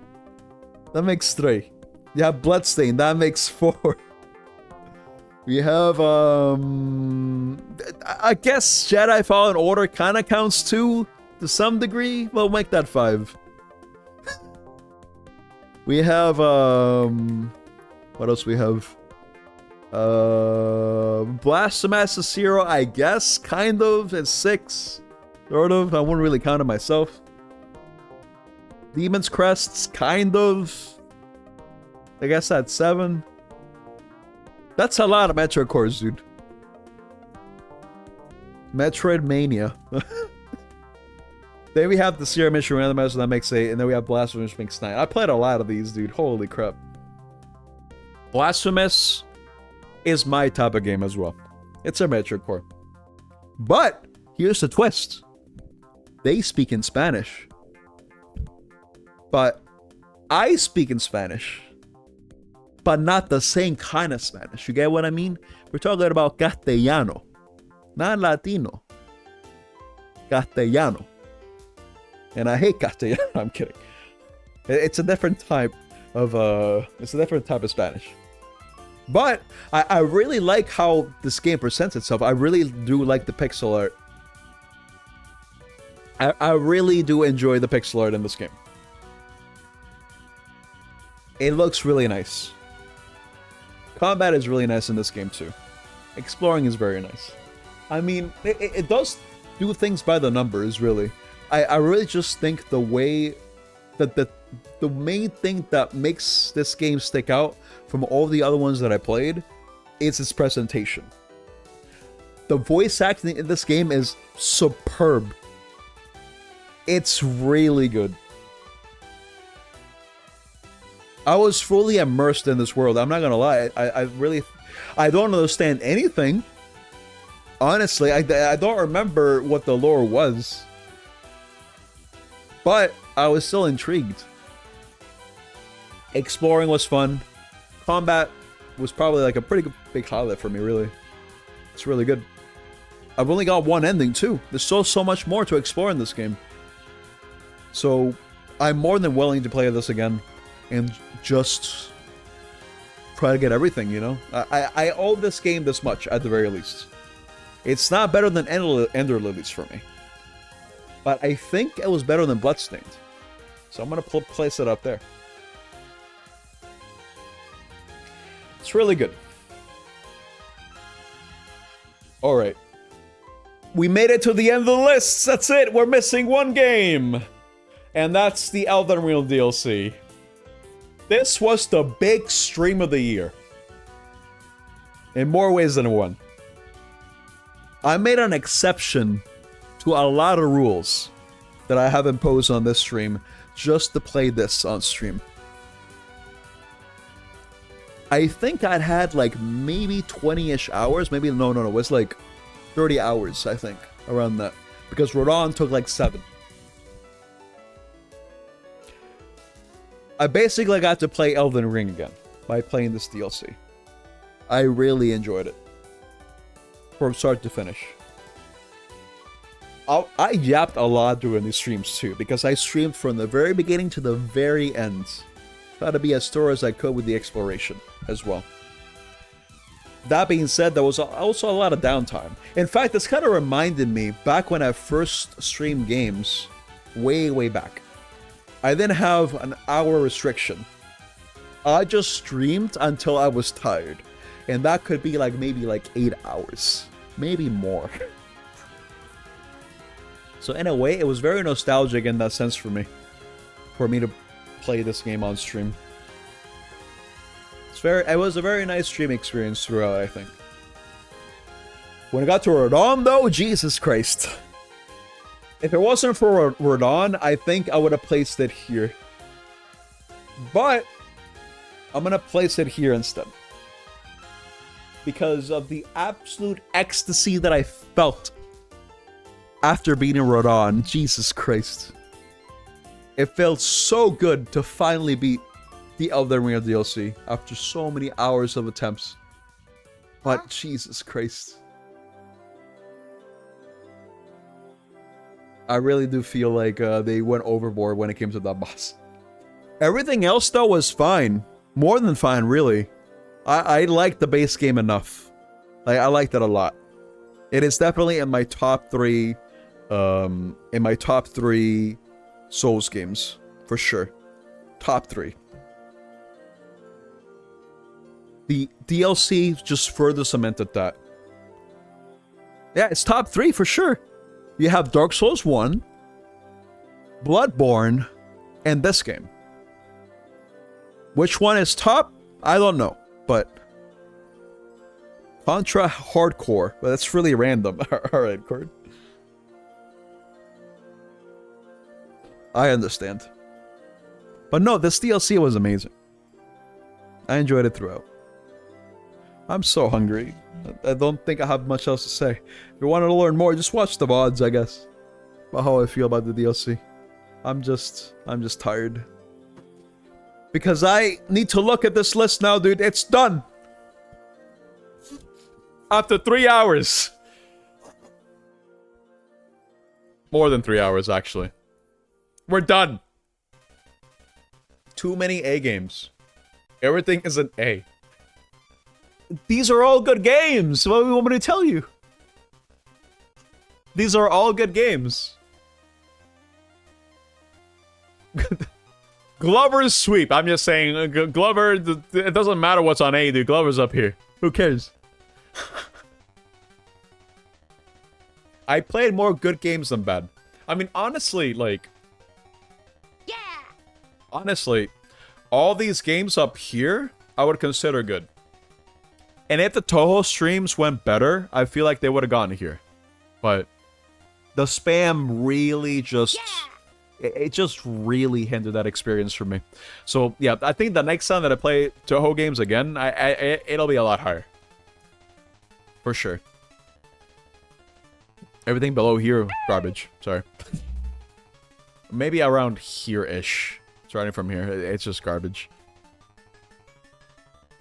But yeah, that's the tier list. We won. We did it. I'll upload this. Just as reference. Oh my god. But yeah, that's all 55 games. That's all 55 games that I played from the end of the first year anniversary to now.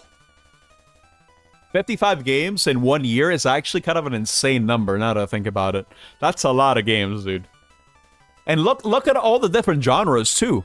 Different genres. You have Metroid cores, you have platformers, you have Souls-likes, you have RPGs, you have beat-em-ups, you have meme games, you have garbage games, you have puzzle games.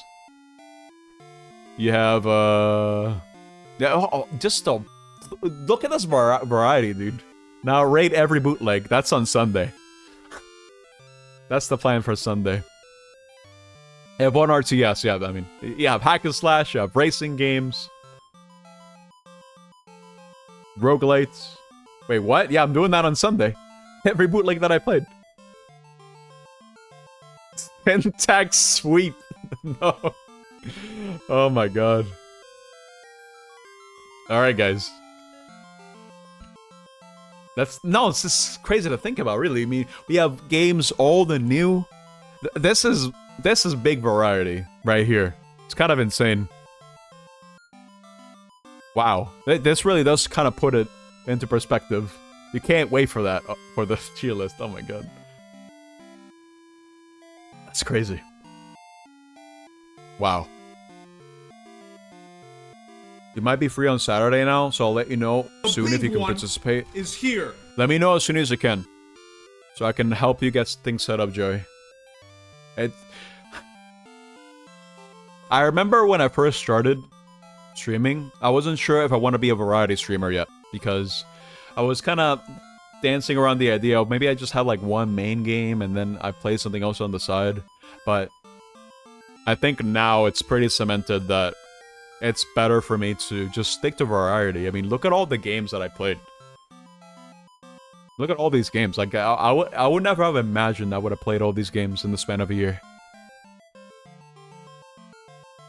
Also games that I never would have thought to play in my life. Yet here they are. This really does just kind of broaden the horizons a little bit, I feel. It broadens my horizons in a lot of ways. It just gives me more experiences. Maybe I'll just find like a diamond in the rough. Something that I like really, really enjoy and it'll stick with me for like a very long time. At the same time, this has really like changed my experience when it comes to experiencing games now. Just streaming in general. It's one thing to play Nice games smile. by your lonesome, you know, playing like a single player game, just, you know, experiencing for yourself. And it's another like experiencing the game for the first time while streaming. It really does kind of just change your relationship with games. I feel, at least. Mega Man X3 is the worst game in Nepcool Season 2. Yeah, it is. Easily. I don't like X3, dude. I don't like it. I think this is a fair list. At least this is how I feel currently. It's okay, he's wrong? No, dude. What? You want me to do this, dude? Hold on, you want me to do this? I could do that.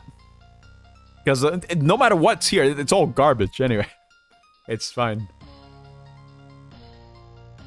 Sonic 4 is also worst. Nah.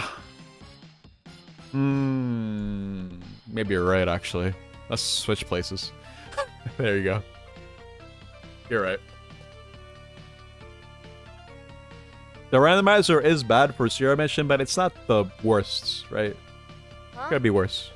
I'll do that. You're right, Kai.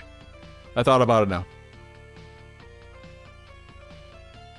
I think this is a pretty satisfactory list.